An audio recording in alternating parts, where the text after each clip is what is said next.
Bab 641 Bulan Madu di Valhalla, Bagian 1. Nama, bereinkarnasi dengan sistem terkuat penulis.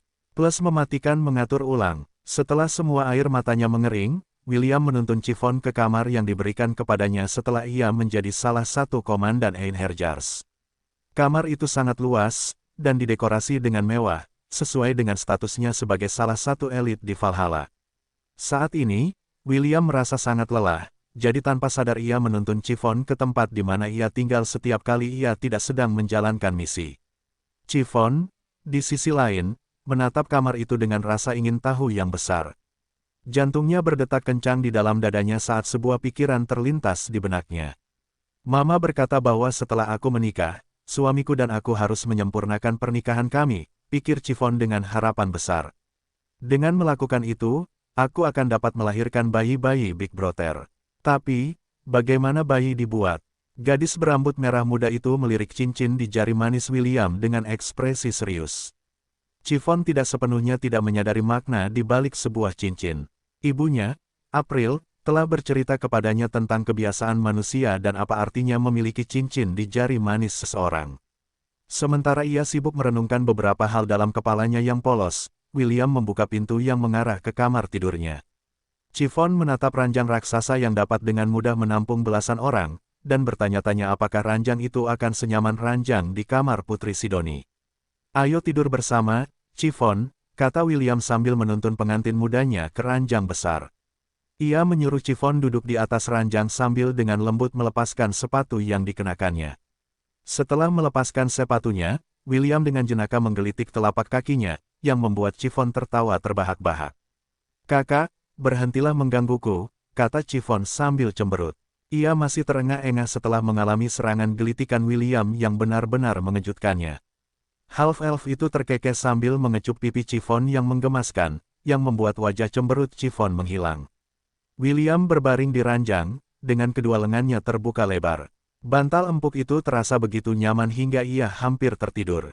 Kalau saja bukan karena sepasang bibir lembut itu sekali lagi mulai mematuk bibirnya sendiri, ia mungkin benar-benar tertidur tanpa peduli apapun di dunia ini. Kau benar-benar suka berciuman, ya, Chiffon. Aku suka mencium bibir Big Brother. William tersenyum dan mencubit pelan hidung Chiffon. Kau masih memanggilku Big Brother? Tanya William. Bukankah kau seharusnya mengubah caramu memanggil suamimu? Chiffon menatap William dan menangkup wajahnya. Will, aku akan memanggilmu Will di depan yang lain, kata Chiffon. Tapi saat kita berdua saja, aku akan memanggilmu kakak. William mengangkat sebelah alisnya karena tidak mengerti mengapa Chiffon bersikeras memanggilnya kakak. Kenapa? Chiffon menatap lurus ke matanya saat ia mengatakan alasannya bersikeras memanggil William sebagai kakak. Karena, aku selalu ingin punya satu, jawab Chiffon. Aku memang punya kakak laki-laki dan perempuan, tapi... Ekspresi sedih terpancar di wajah Chiffon saat ia mengingat saudara tirinya, terutama Felix, yang merupakan yang tertua di antara mereka semua. William telah melihat bagaimana Chiffon diperlakukan oleh keluarganya di dalam alam mimpi. Ia telah bersumpah bahwa saat ia melihat ayah Chiffon, Luciel, dan kakak Felix, secara langsung, ia akan memberi mereka berdua rasa ruyi jingubang. Tidak apa-apa, kata William sambil membelai pipi Chiffon. Kau boleh memanggilku kakak saat kita berdua saja. Chiffon menganggukkan kepalanya dengan gembira saat mendengar izin William. Setelah ciuman berikutnya, Chiffon mengumpulkan keberaniannya dan bertanya kepada William pertanyaan yang telah membebani hatinya sejak ia melihat cincin di jari pria itu. Kakak, apakah aku istri pertamamu? Tanya Chiffon. William menatap lurus ke mata Chiffon yang polos dan menuntut kebenaran. Yang tidak diketahui gadis berambut merah muda itu adalah bahwa William telah memutuskan untuk jujur padanya sebelum mereka melangkah lebih jauh dalam hubungan mereka. Tidak, jawab William. Sebenarnya, kau adalah istriku yang ketiga. Istri ketiga, siapa yang pertama? Tanya Chiffon. Apakah Ashe, atau Putri Sidoni? Chiffon sudah tahu bahwa William memiliki beberapa kekasih. Sebenarnya, ia tidak terlalu peduli berapa banyak kekasih yang dimiliki William, selama ia menjadi salah satunya. Ayahnya sendiri, Luciel, memiliki banyak kekasih, termasuk ibunya. Bagi gadis berambut merah muda itu, seorang pria berstatus tinggi akan selalu memiliki banyak kekasih di sisinya. Ia hanya ingin tahu posisinya, dan di mana posisinya di antara para kekasih William lainnya. Nama istri pertamaku adalah Wendy, kata William sambil menunjukkan cincin di jari manisnya yang terbuat dari mitril kepada Chiffon. Kami berdua menikah secara rahasia sebelum aku meninggalkan benua selatan. William masih bisa mengingat hari yang menentukan itu ketika Wendy membawanya ke kuil untuk menikah. Mereka berdua tidak punya saksi lain, kecuali Ashe, yang diam-diam mengikuti mereka ke kuil. Karena separuh hati William dulunya milik Ashe, dia bisa menemukan lokasinya, dimanapun dia berada di benua itu. Wendy tahu bahwa William akan pergi ke benua tengah, jadi dia memutuskan untuk mengambil inisiatif dan menangani masalah ini sendiri. Dia tahu betul bahwa banyak gadis akan tergila-gila dengan ketampanan kekasihnya dan tidak ada yang dapat dia lakukan tentang hal itu. Kalau begitu, lebih baik dia mengamankan posisinya sebagai istri pertama William, sebelum diambil oleh kucing pencuri lainnya. Ibunya, Diana, sangat mendukungnya dan memutuskan untuk mencari sepasang cincin di dalam brankas harta karun mereka. Di sana, dia menemukan sepasang cincin mitril yang konon katanya punya kekuatan misterius. Diana tidak tahu kekuatan macam apa yang dimiliki cincin-cincin itu. Namun, dia yakin akan satu hal. Cincin-cincin itu adalah pusaka yang diwariskan oleh pendiri Kadipaten Armstrong. Konon, jika cincin-cincin itu digunakan untuk mengikat dua orang dalam pernikahan, kekuatan sejati mereka akan aktif. Setelah menerima cincin-cincin itu dari ibunya, Wendy mencari William dan menculiknya dengan paksa, dengan bantuan Thor. Si cantik pirang itu melakukan perjalanan hingga mereka tiba di kuil dewa yang berada di dekat kadipaten keluarga mereka. William tidak tahu apakah dia harus tertawa atau menangis melihat tindakan nekat kekasihnya itu. Meski begitu, perasaan Wendy sampai padanya, dan dia setuju untuk menikahinya saat itu juga. Atas restu dari High Priestess of the Temple of the Gods, keduanya menikah dengan sukses. Ashe, yang mengikuti jejak mereka dengan menunggangi Ragnar, tiba tepat pada waktunya untuk melihat William mencium bibir Wendy untuk mengukuhkan sumpah pernikahan mereka. Kekasih putri duyung William hanya bisa memandang keduanya dengan cemberut karena mereka telah diam-diam menikah satu sama lain tanpa memberitahu siapapun, termasuk dia dan ST, yang juga kekasih William. Untuk menenangkan putri duyung yang cemberut itu, William dan Wendy memutuskan untuk mengadakan pernikahan lagi. Kali ini, giliran Ashe yang menikahi William. High Priestess tidak memiliki keberatan karena tidak apa-apa bagi seorang pria untuk memiliki banyak istri di dunia mereka. Selain itu, William bukanlah pria biasa. Dialah yang telah mencegah para peri, menaklukkan kerajaan Helan, dan semua orang dewasa yang telah berubah menjadi patung telah diberitahu tentang eksploitasi legendarisnya.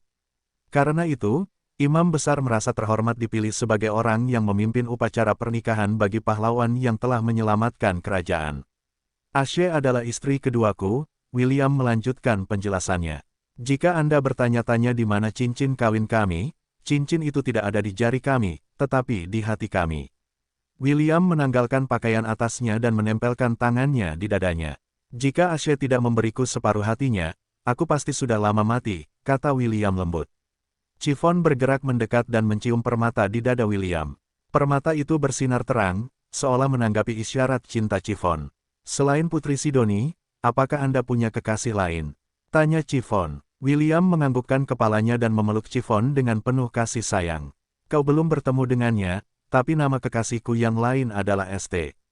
Sebenarnya, alasanku datang ke Kekaisaran Kreator adalah untuk mematahkan kutukan pada tubuhnya, Ashe, dan Ishak.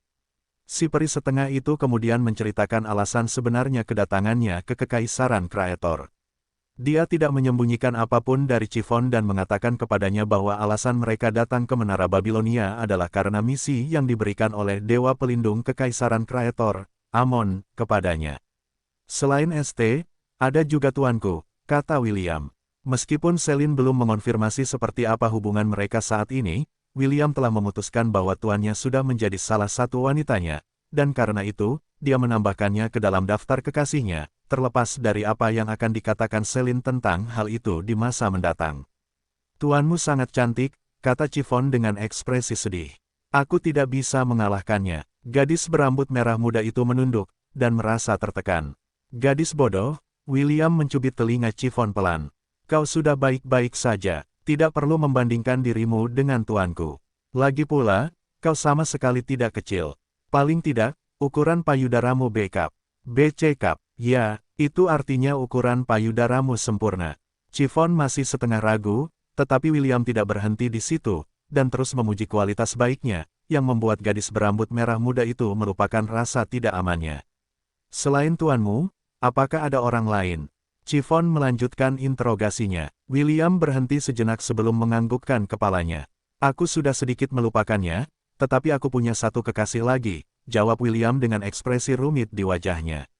Aku tahu aku mencintainya, tetapi aku tidak ingat kapan kita berdua pertama kali bertemu. Chiffon, mungkin akan tiba saatnya aku benar-benar melupakannya, tetapi demi aku, tolong, ingat namanya. Chiffon menunggu dengan sabar saat William mencoba mengingat nama cinta pertamanya. Setelah pertarungan dengan Belial, ingatan masa lalunya berantakan, jadi butuh beberapa saat baginya untuk mengumpulkan pikirannya dan menyatukan ingatannya yang tersisa. Namanya Bele, kata William dengan ragu. Kurasa namanya Bele. Tidak, aku yakin namanya Bele. Bele, Chiffon mengangguk. Aku akan mengingat namanya untukmu, kakak. Apakah kau punya kekasih lain selain dia, kakak? Tidak, mengerti. Chiffon menyandarkan kepalanya di dada William. Half-elf itu mencium keningnya sebelum menepuk kepalanya. William mengira Chiffon sudah selesai dengan pertanyaannya, dan memutuskan untuk beristirahat malam ini. Namun, sebelum dia bisa menjalankan rencananya, pengantin muda dalam pelukannya mengangkat kepalanya, dan mengucapkan beberapa patah kata kepadanya yang membuat jantungnya berdebar kencang. Kakak, tolong, bercintalah denganku. Chiffon menatap suaminya dengan mata penuh cinta dan kelembutan. Dewa pelindungnya, Adepagia, telah membisikkan beberapa kata di telinganya beberapa saat yang lalu. Sang Dewi telah menjamin bahwa jika dia mengucapkan kata-kata ini kepada William, dia akan menghujaninya dengan cinta dan kasih sayang dan tinggal bersamanya selamanya. Bagi Chiffon, tinggal bersama William selamanya sama seperti kata-kata ajaib. Dia bersedia melakukan apa saja untuk mewujudkannya. Jadi dia mengulangi kata-kata yang Adepagia katakan kepadanya, kata demi kata. Jadikan aku wanitamu, kata Chiffon dengan malu. Penuhi aku dengan cintamu. Chiffon hanya mengerti setengah dari arti kata-kata ini, tetapi dia tidak peduli. Selama William menghujaninya dengan cinta dan kasih sayang, dia bersedia mengatakan kata-kata memalukan itu sebanyak yang dia butuhkan. Dewi Adepagia mengacungkan jempol di dalam hatinya. Dewi Kerakusan yakin bahwa William tidak akan mampu menolak rayuan putri kesayangannya. Karena itu, dia dengan tegas menggunakan keilahiannya dan menyelimuti seluruh kamar William dengannya. Ini untuk memastikan tidak ada seorang pun yang akan menghalangi malam istimewa putrinya. Bahkan pemilik Menara Babilonia, yang dapat melihat semua yang terjadi di dalam domainnya. Tak lama kemudian, gemerisik pakaian terdengar di dalam kamar. William membaringkan pengantin mudanya di tempat tidur dan mengagumi kecantikannya. Kecantikan yang hanya miliknya, Penafian, kalian semua sudah tahu bahwa ini akan terjadi. Namun, sebelum saya mengatakan apapun, izinkan saya berbagi 3 kata dengan kalian semua dan itu adalah, dia sah, oke. Jika kalian tidak nyaman membaca adegan seperti ini, silakan lewati bab ini. Kurung tutup, Chiffon menatap suaminya dengan cemas. Jauh di dalam, dia khawatir William akan menganggap tubuhnya tidak menarik. Ini adalah malam mereka akan menyempurnakan pernikahan mereka, dan dia tidak tahu apakah dia akan mampu memenuhi harapannya. Gadis berambut merah muda itu memperhatikan William dengan saksama, jadi dia bisa melihat perubahan pada tubuh dan ekspresinya. Keduanya tidak mengenakan pakaian, jadi mudah bagi Chiffon untuk melihat semua hal tentang pasangannya. William menatapnya dengan tatapan penuh semangat. Dia bisa tahu bahwa William menginginkannya, dan penemuan ini mengurangi kekhawatiran di hatinya. Meskipun dia malu, dia tidak menutupi dirinya dan membiarkan tatapan William mengembara ke semua tempat yang ingin dilihatnya.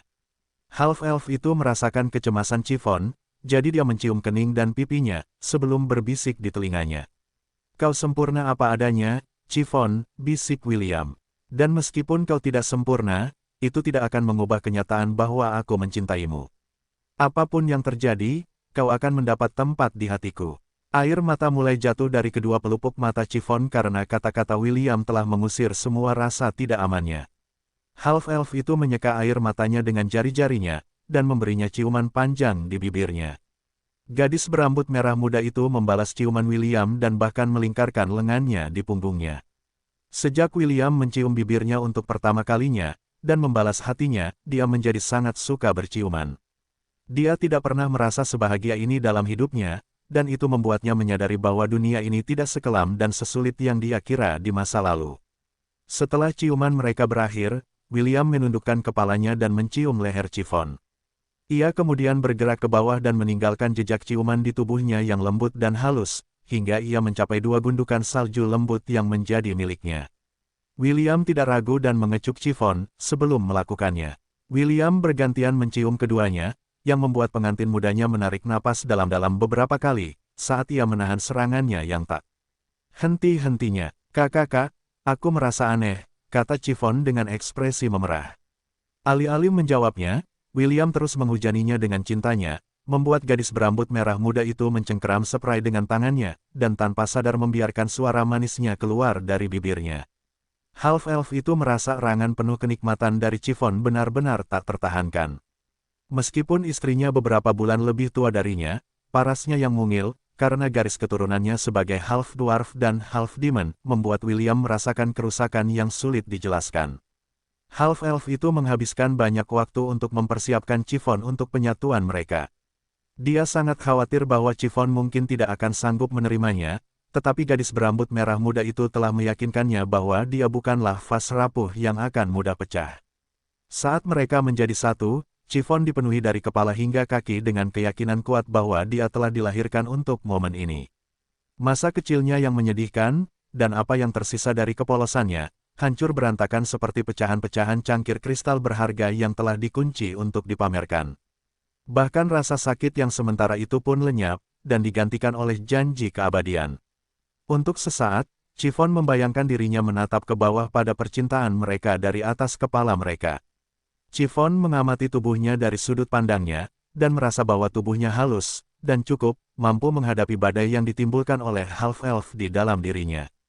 Gadis berambut merah muda itu memandang tubuhnya dengan puas karena aman dan sehat. Tubuhnya yang kecil namun kuat, yang telah lahir di benua iblis, dan menemani William ke menara Babilonia, akan mengurus semuanya. Chiffon bahkan memiliki gagasan bahwa tubuhnya adalah gerbang, dan benteng yang menyimpan harta tak ternilai di dalamnya, dan William memiliki kunci untuk membukanya. Dengan desahan kenikmatan, dia menekan dirinya ke William, dan menempel padanya, tidak pernah ingin melepaskannya. Dengan setiap dorongan, dia merasakan tubuhnya bergetar. Dengan setiap napas yang diambilnya, dia merasa lebih hidup. Mengatur napasnya, lebih banyak desahan kenikmatan keluar dari bibirnya, saat dia bergerak bersamanya, dan bukan melawannya. Dia baik-baik saja, tubuhnya baik-baik saja, semuanya akan baik-baik saja. William dan Chiffon berciuman dan melilitkan tubuh mereka di spray. Setiap kali mereka mengira hasrat mereka telah terpenuhi, mereka menemukan bahwa hasrat mereka tidak terpenuhi, dan bercinta sekali lagi.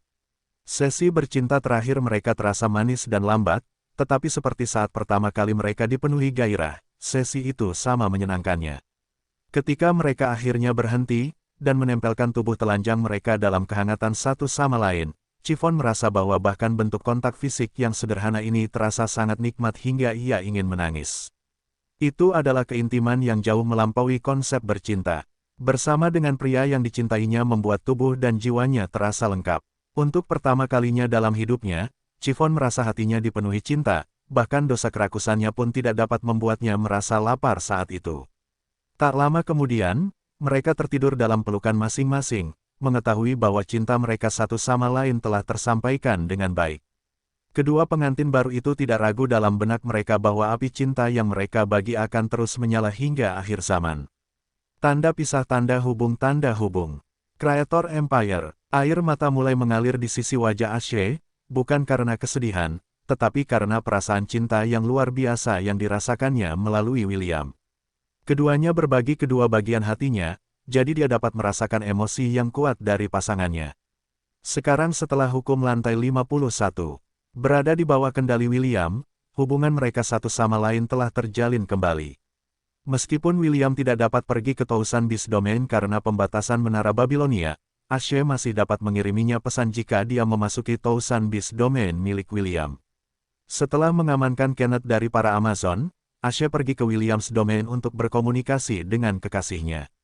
Di sana, William menjelaskan situasi terkini dirinya dan Chiffon tanpa menyembunyikan apapun. Ashe sangat terkejut saat mengetahui bahwa William telah menikahi Chiffon di Menara Babilonia. Ia dan Putri Sidoni telah memikirkan kemungkinan Chiffon menjadi salah satu kekasih William, tetapi mereka tidak menyangka bahwa keduanya benar-benar akan menikah dalam waktu singkat saat mereka tidak bertemu. Saat Putri Sidoni mendengar berita ini, ia segera pergi menemui kakeknya dan mendesaknya untuk menetapkan tanggal pernikahannya dengan William. Sekarang setelah Half-Elf menjadi selebriti di seluruh dunia Hestia, Putri Sidoni yakin bahwa para kaisar, raja, dan ratu di dunia akan menggunakan segala cara, termasuk menggunakan putri mereka, untuk menjerat William. Kaisar Leonidas setuju dan segera menjadwalkan pernikahan cucunya secepat mungkin. Setelah mempertimbangkan dengan saksama, mereka memutuskan untuk menggelar pernikahan sebulan setelah William pergi mengunjungi Misty Peaks untuk menghadapi pertarungan yang ditakdirkan dengan Rebecca. Meskipun Putri Sidoni telah mendengar tentang mantan tunangan William, sang putri tidak terlalu menganggapnya penting.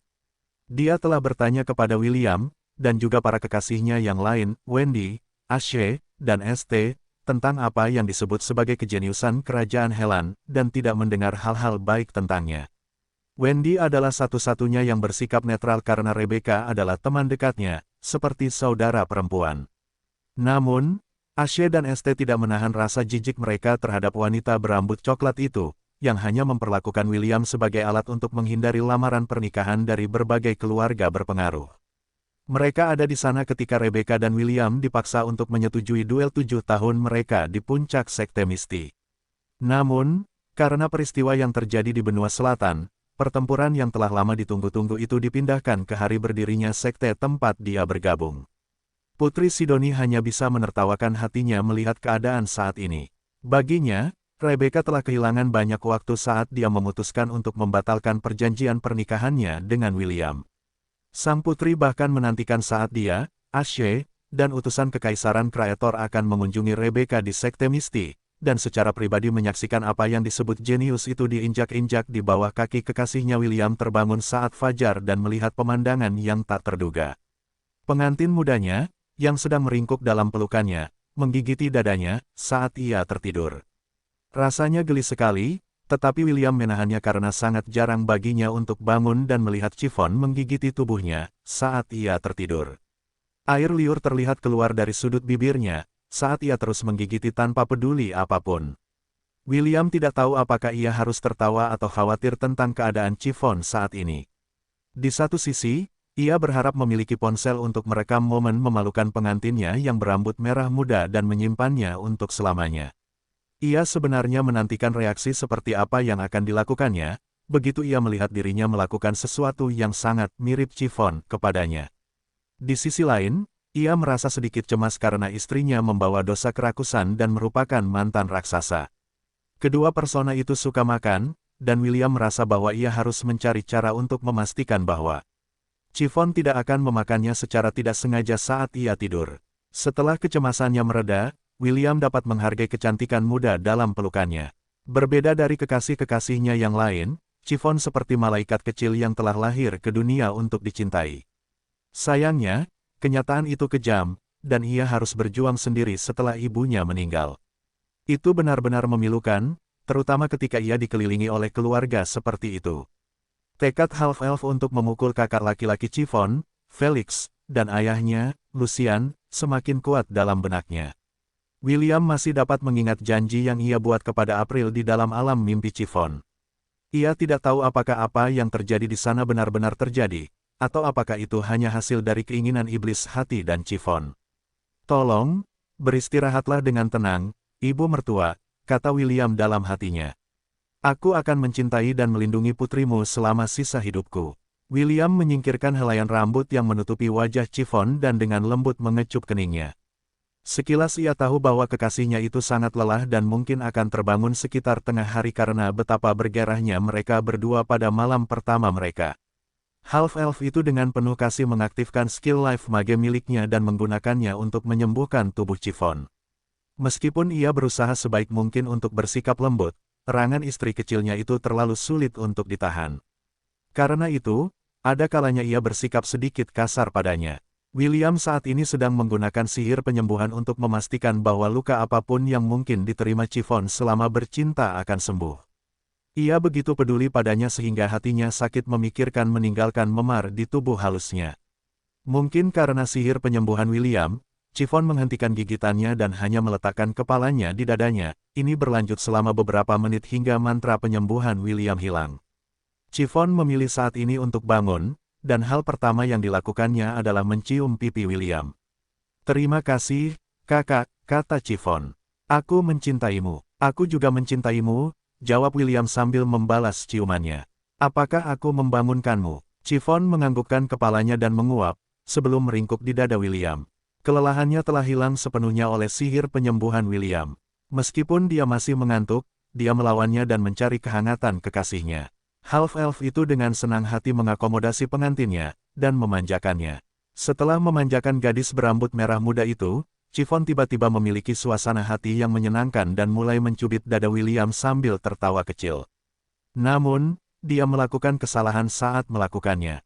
Dia tanpa sadar telah membangunkan seekor naga yang sedang tidur karena tindakannya. Little Will bangkit dari tidurnya dan memutuskan untuk menyodok punggungnya. Wajah Chiffon langsung memerah karena dia mengingat kegigihan si kecil beberapa jam yang lalu.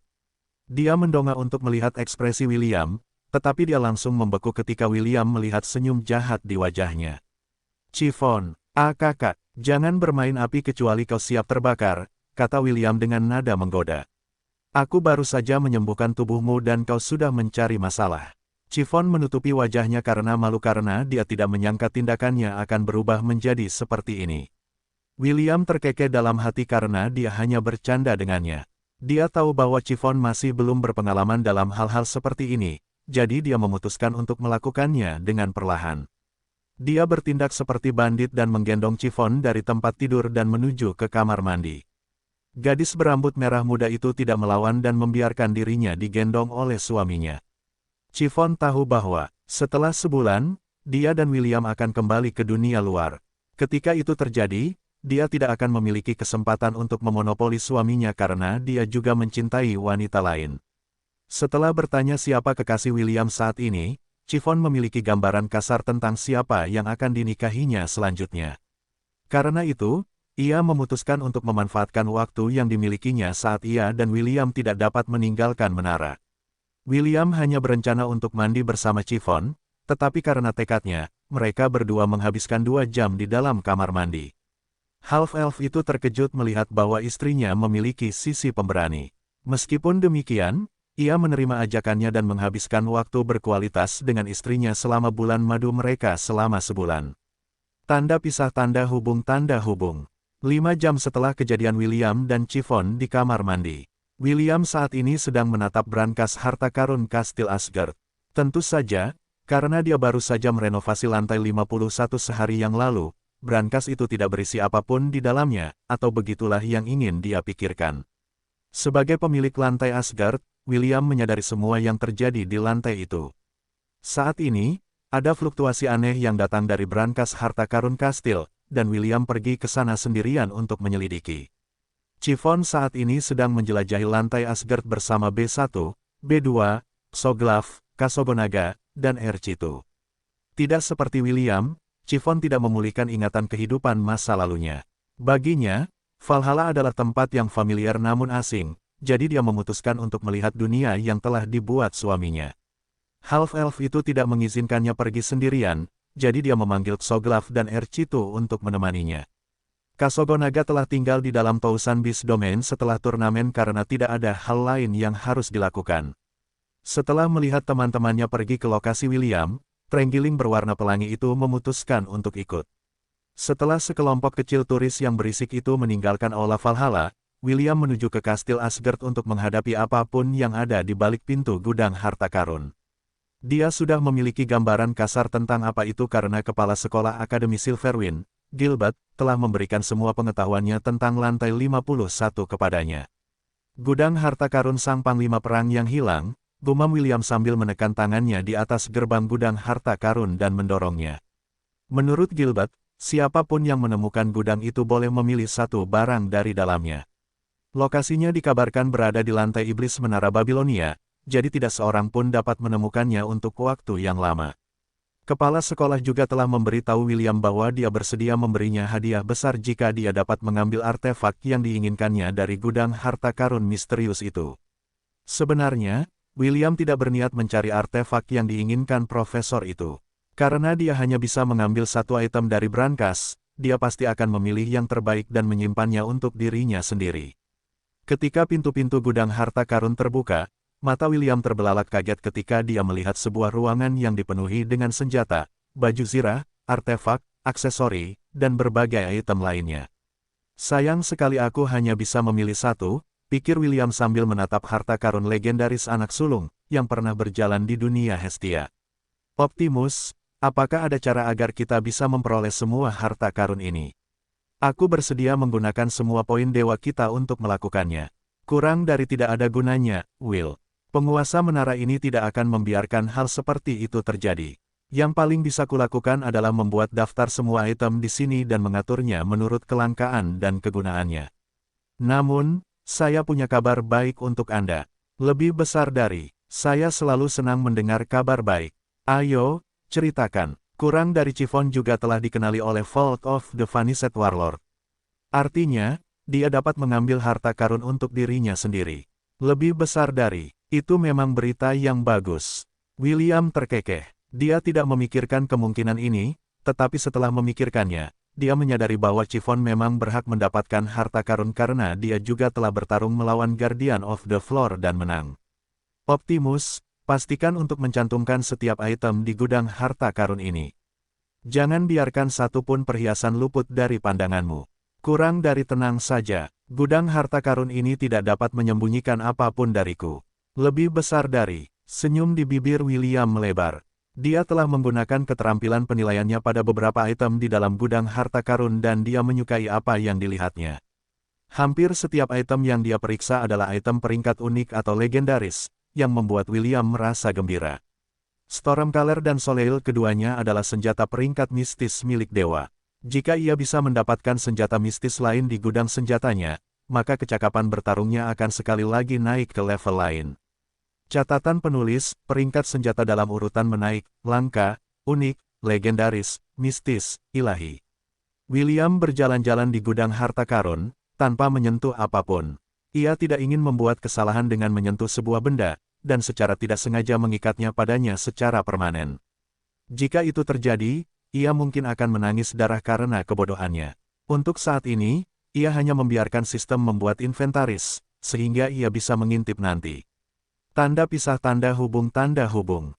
Jauh di atas menara Babilonia, seorang lelaki tua berjanggut putih panjang melemparkan sebuah kotak hitam ke dalam kehampaan. Kotak itu melakukan perjalanan melalui waktu dan ruang hingga muncul di dalam gudang panglima perang yang terkalahkan. Kotak hitam itu bersinar samar dalam rona ungu sebelum kembali ke keadaan tidak aktifnya. Kotak itu tergeletak di sana menunggu seseorang untuk mengambilnya, dan membukanya untuk melihat isinya. Lelaki tua yang melempar kotak itu, menatap William dari atas menara Babilonia dengan ekspresi serius di wajahnya. Tidak ada jaminan bahwa Half-Elf akan memilih kotak itu dari sekian banyak harta karun di dalam brankas. Apakah kotak itu akhirnya akan menemukan pemiliknya, sepenuhnya tergantung pada takdir. Kurang dari mengumpulkan semua harta karun di Vault of the Vanished Warlord telah selesai. Lebih besar dari, kurang dari periksa halaman statusmu, Will. Lebih besar dari, William menganggukkan kepalanya dan memeriksa daftar yang telah disiapkan Optimus untuknya. Sistem telah mengaturnya dengan benar ke dalam kelompok-kelompok seperti pedang, kapak, tombak, cincin, kalung, anting-anting, gulungan, dan pengelompokan lain yang memudahkan pengecekannya. Optimus juga memastikan untuk mengaturnya menurut tingkatan, kelangkaan, dan karakteristik khusus, yang memungkinkan William untuk mempersempit pencariannya di antara harta karun yang tak terhitung jumlahnya di dalam Treasure Vault. Menurut Optimus, ada ribuan artefak unik, kurang dari 100 artefak legendaris, dan 3 artefak mistis. Hal pertama yang diperiksa William adalah artefak legendaris. Meskipun artefak mistis berada satu tingkat di atasnya, masih ada item yang menarik perhatiannya. Setelah meluangkan waktu untuk membaca deskripsi item legendaris ini, dia kemudian memeriksa informasi tentang 3 item mistis yang tersimpan di dalam Treasure Vault. Tanda pisah tanda hubung. Kurang dari sevalin lebih besar dari. Kelangkaan, mistis. Perisai yang berdiri di hadapan matahari dan melindungi dunia dari kebakaran. Perisai ini tidak dapat ditembus oleh segala jenis serangan berbasis api. Bahkan jika kekuatan penuh matahari bertabrakan dengan permukaannya, perisai itu tidak akan pecah dan akan tetap kokoh untuk melindungi pemakainya dan area di sekitarnya dari bahaya. Tanda pisah tanda hubung. Sudut bibir William terangkat ketika dia melihat deskripsi perisai itu. Seketika, wajah Luh muncul di benaknya. Half-elf itu tergoda untuk memilih perisai itu dengan tujuan tunggal untuk menghantam kepala Dewa Matahari dengannya hingga yang terakhir kehilangan kesadaran. Perisai tidaklah buruk, pikir William. Aku tidak benar-benar memiliki perisai di inventarisku, jadi ini mungkin pilihan yang bagus. William kemudian mengalihkan perhatiannya ke item mistis berikutnya dalam daftar dan membaca informasinya. Tanda pisah tanda hubung. Kurang dari sarur lebih besar dari. Kelangkaan, mistis, penghancur ribuan. Gada ini milik Dewa Perang Ninurta yang menguasai pertanian, penyembuhan, perburuan, hukum, juru tulis, dan perang. Tuannya, Ninurta, sudah tidak ada lagi, dan telah berubah menjadi konstelasi, tetapi senjatanya masih ada hingga hari ini. Ada rumor yang tidak berdasar bahwa mereka yang pernah memegang senjata ini di masa lalu telah meninggal karena serangan jantung. Menurut seorang saksi mata, pemilik terakhir sarur telah mengucapkan beberapa patah kata sebelum ia menghembuskan nafas terakhirnya dan itu adalah, "Gada sialan, kau tidak tahu cara diam." Apakah rumor itu benar atau tidak ada seorang pun yang hidup, atau mati, yang dapat memastikan keaslian rumor tersebut. Tanda pisah tanda hubung. Sudut bibir William berkedut saat membaca informasi tentang senjata sarur. Dia melirik gada merah tua yang mengesankan itu dengan waspada. Apa ini gada? William menggaruk kepalanya. Siapapun yang menggunakannya meninggal karena serangan jantung. Kedengarannya tidak menyenangkan. Meskipun rumor itu tidak berdasar, William berpikir bahwa akan lebih baik untuk berada di pihak yang aman dan memeriksa item mistis lainnya dalam daftar. Meskipun label penghancur ribuan terdengar keren, William tidak ingin mengambil risiko dengan hidupnya. Dia berencana untuk memiliki 9 istri, bukankah akan sangat disayangkan jika dia meninggal karena serangan jantung hanya karena dia menjadi pemilik gada? Tidak, terima kasih. Setelah melotot ke gada di kejauhan, William sekali lagi melihat item terakhir dalam daftar dan memeriksa apakah itu lebih baik daripada senjata pemicu serangan jantung yang baru saja dilihatnya. Karena perhatian William terfokus pada halaman statusnya, dia tidak menyadari bahwa tubuh sarur bersinar dengan cahaya yang tidak menyenangkan di kejauhan, sebelum kembali ke keadaan normalnya. Lambang 4 penunggang kuda kiamat, kata William dengan kagum setelah melihat item terakhir dalam daftar. Tanda pisah tanda hubung. Kurang dari lambang 4 penunggang kuda kiamat lebih besar dari. Kelangkaan, mistis, 4 penunggang kuda kiamat, penaklukan, perang, kelaparan, dan kematian. Keempatnya menertawakan kebodohan manusia, dan melihat umat manusia menghembuskan napas terakhirnya, penunggang pertama memberi makan tempat-tempat yang putus asa, mantel putihnya membawa harapan palsu. Baginya kedamaian memiliki 2 wajah, perselisihan yang berakhir tergantung pada tali berdarah, penunggang kedua membawa pembantaian seperti anjing gila, mata merahnya dipenuhi dengan hasrat yang membara.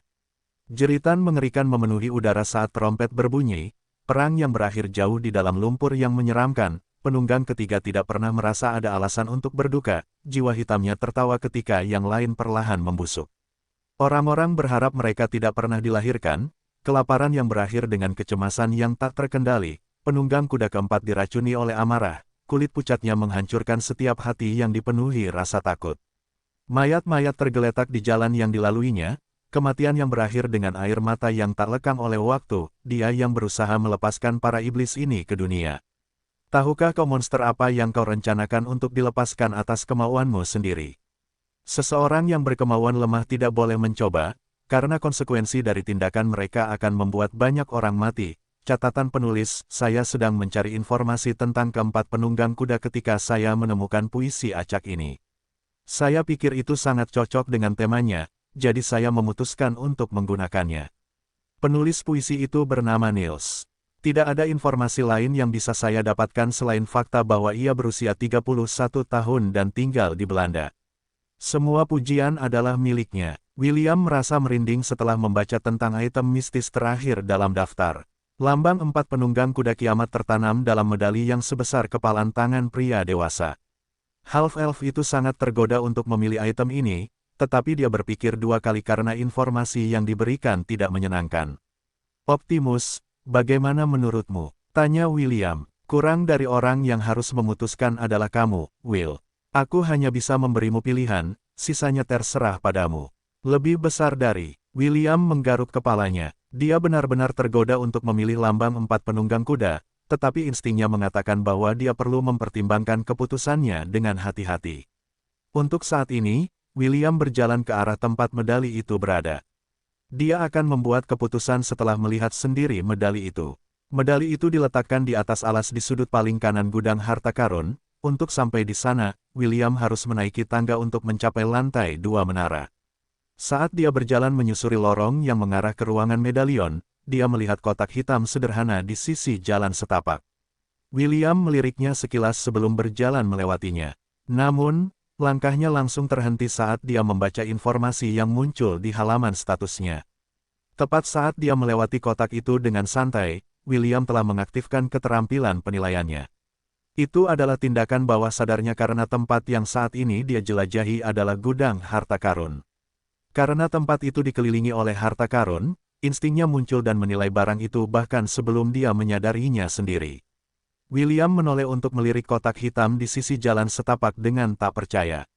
Sistem telah memberitahunya bahwa sistem telah selesai mencantumkan semua barang di dalam gudang harta karun tanpa ada satu pun barang yang terlewat.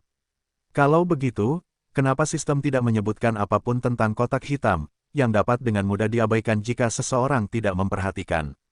Alasan mengapa William menghentikan langkahnya adalah karena informasi luar biasa yang muncul di halaman statusnya. Tanda pisah tanda hubung. Kurang dari, lebih besar dari, kelangkaan, ilahi. Tanda hubung tanda tanya. Tanda hubung tanda tanya. Tanda hubung tanda tanya. Tanda pisah tanda hubung. Meskipun informasi tentang kotak hitam itu dipenuhi tanda tanya, ada satu informasi yang benar-benar menarik perhatian William, yaitu kelangkaan benda itu. Kelangkaan, ilahi. Ini adalah benda ilahi pertama yang dilihat William di dalam gudang harta karun, dan bahkan Optimus terkejut karena benda itu tidak terlihat saat memindainya sebelumnya. Optimus, kurang dari berhati-hatilah, Will. Tidak semua harta karun itu seperti yang terlihat, terutama di tempat seperti ini. Lebih besar dari, William menganggukkan kepalanya tanda mengerti. Ia kembali berjalan dan duduk bersila di depan kotak hitam itu. Ia mengamatinya dengan curiga, sementara Optimus sedang melakukan pemindaian mendalam di latar belakang. Keduanya ingin tahu jenis barang apa yang tersembunyi di dalam kotak itu. Sementara itu, lelaki tua di atas menara Babilonia itu menyilangkan lengannya di dada.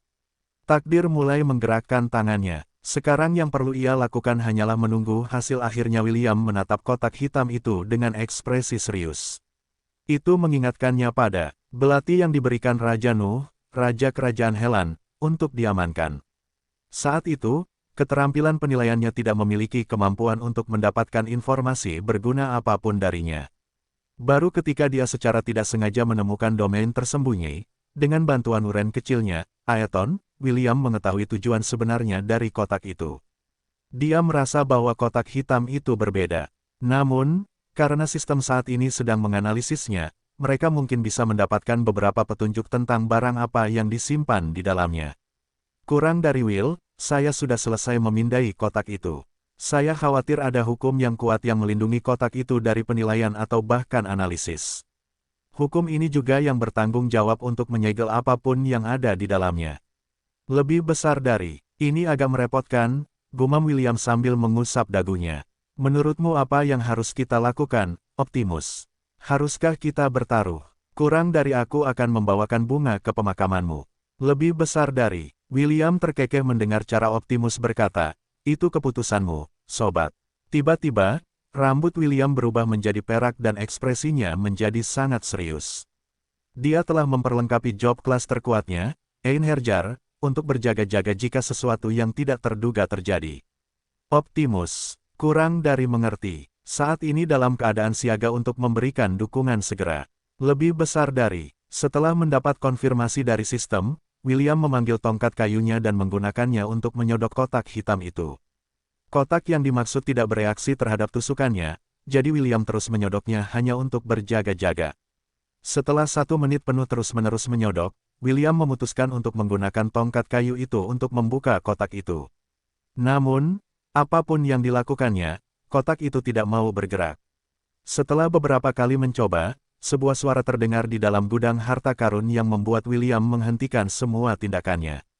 Siapapun yang diberi kesempatan untuk memasuki gudang harta karun sang panglima perang, hanya boleh mengambil 1 harta karun dari dalamnya, suara yang penuh dengan otoritas itu menyatakan.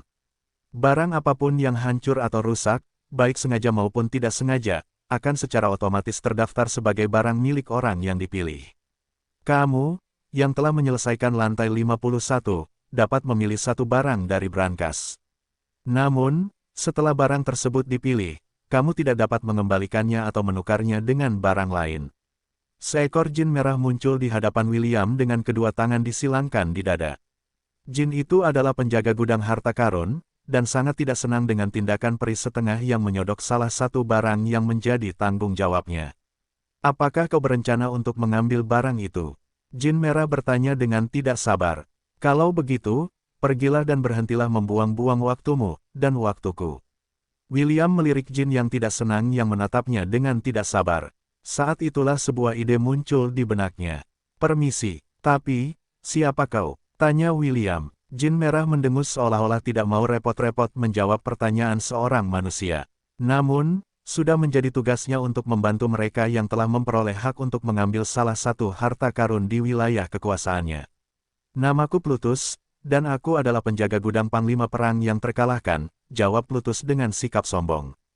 Cukup omong kosongnya, manusia. Ambil saja 1 harta karun dan pergi. Sudut bibir William berkedut, ia ingin sekali bertanya kepada jin merah apakah ia sedang menstruasi karena ia mudah tersinggung. Kurang dari Will, aku punya ide. Kita harus bertanya kepada jin itu tentang kotak itu. Mungkin kita bisa mendapatkan jawaban darinya. Lebih besar dari. Mata William terbelalak karena ia telah melupakan hal yang begitu sederhana. Untungnya ia memiliki seorang sahabat karib di sisinya. Aku masih belum memutuskan apa yang akan kupilih, kata William.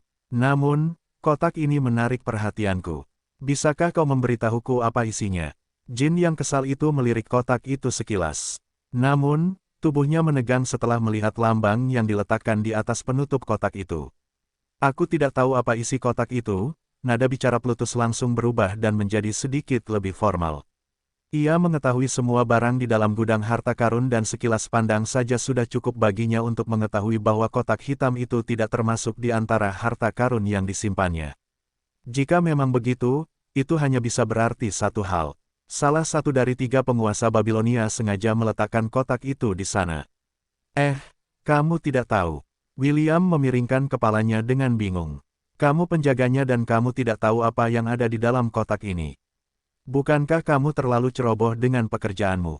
Jin merah ingin menamparkan bocah itu dengan keras karena kata-katanya yang bodoh. Jika ditanya tentang barang-barang di dalam gudang harta karun, dia akan langsung tahu jawabannya dalam sekejap. Namun, kali ini berbeda.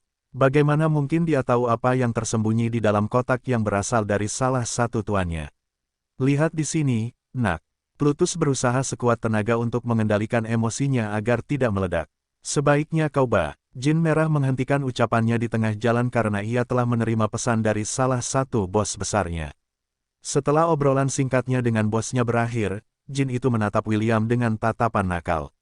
Sudah kubilang bahwa kerusakan apapun pada barang-barang di sini akan secara otomatis tercatat sebagai milikmu, kan? Kalau begitu, kamu sudah merusak kotak hitam itu saat kamu menusuknya tadi, kata Plutus. Teruslah bertanggung jawab atas tindakanmu dan ambillah. William melotot ke arah jin merah karena jelas-jelas itu membuat keadaan menjadi sulit baginya. Kerusakan apa yang kamu bicarakan? Tanya William dengan nada menantang. Lihat saja kotaknya. Lihat, jelas tidak rusak. Sebelum William sempat menyelesaikan kata-katanya, suara retakan pelan bergema di dalam gudang harta karun. Tutup kotak yang William tusuk tadi mulai retak. Plutus menatap peri setengah itu dengan jijik dan memberinya tatapan, "Apa yang hendak kau katakan?"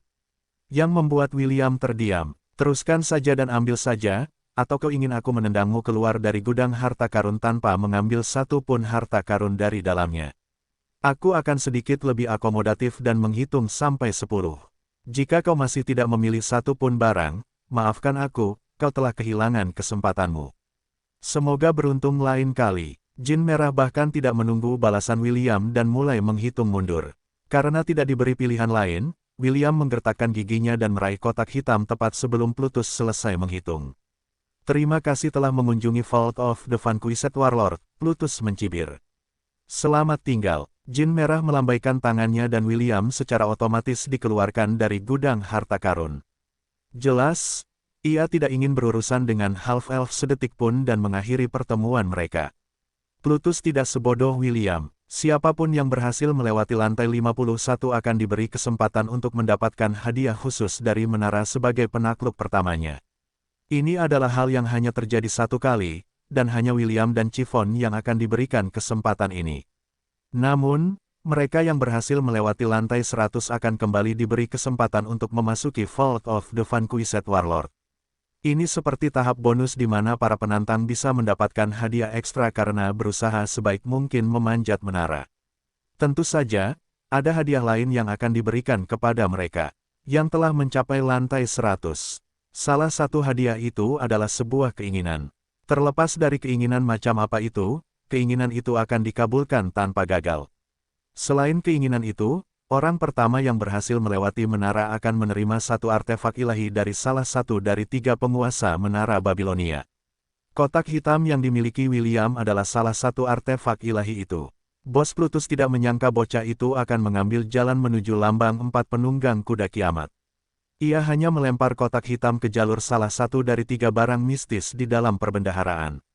Karena Half-Elf sudah bergerak ke arah itu, pemilik kotak hitam memutuskan untuk bermain sedikit curang dan memerintahkan Plutus untuk bekerja sama dengan rencananya. Anak itu beruntung, pikir Plutus. Bos menyukainya. Jin Merah berubah menjadi kabut merah dan menghilang. Ia akan menunggu Chiffon memasuki brankas dan membantunya sekali. Sebelum gudang harta karun benar-benar menghilang dari lantai Valhalla, William berdiri di depan pintu masuk gudang harta karun sambil memegang kotak hitam di tangannya. Sebelumnya, tutup kotak itu retak, tetapi setelah dia dikeluarkan dari perbendaharaan, semua kerusakannya telah hilang. Seolah-olah kotak itu tidak rusak sama sekali. Sebagai seseorang yang suka menipu orang, William sepenuhnya memahami apa yang terjadi. Namun, untuk berjaga-jaga, dia memutuskan untuk meminta pendapat rekan kepercayaannya.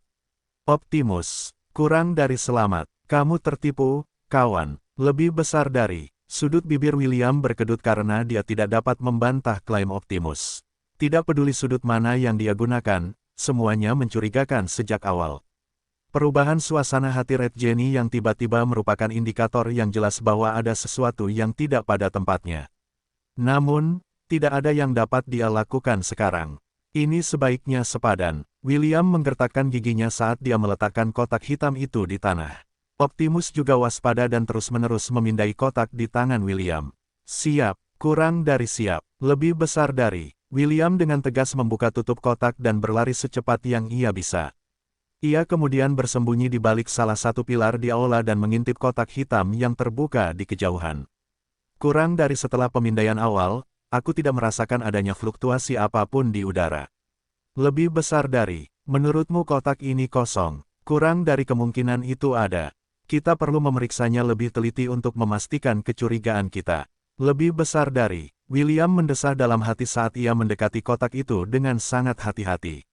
Ia sudah memegang Stormcaller di tangannya untuk berjaga-jaga jika sesuatu yang tak terduga akan muncul dari kotak itu dan menyerangnya. Ketika ia hanya berjarak 2 meter dari kotak itu, sesuatu akhirnya terjadi. Beberapa benda terbang keluar dari kotak dan melayang di udara. William menyipitkan matanya saat ia mengamati benda-benda melayang yang memancarkan aura ilahi. Ia sudah mengambil posisi bertarung dan siap menghadapi apapun, tetapi benda-benda terbang itu, yang tampak seperti lempengan tanah liat, tidak melakukan sesuatu yang luar biasa. Singkatnya, William tidak bisa merasakan kebencian atau permusuhan apapun yang berasal dari lempengan tanah liat yang mulai menumpuk satu sama lain. Ketika 7 tablet akhirnya menjadi satu, tablet itu terbang ke arah William dengan sangat lambat. Tablet itu berhenti 1 meter dari William seolah memberitahu William bahwa tablet itu tidak akan menyakitinya. Half-Elf dan sistem itu sekali lagi mengaktifkan skill penilaian mereka, tetapi keduanya keluar dengan tangan hampa. Setelah kebuntuan yang berlangsung selama 5 menit, William akhirnya menurunkan kewaspadaannya dan mengulurkan tangan untuk menyentuh tablet tanah liat yang bersinar dengan cahaya kemasan. Begitu tangannya menyentuh lempengan tanah liat itu, beberapa suara notifikasi terdengar di dalam kepalanya. Di dalam halaman statusnya, muncul beberapa baris teks yang berisi informasi penting tentang benda di tangannya.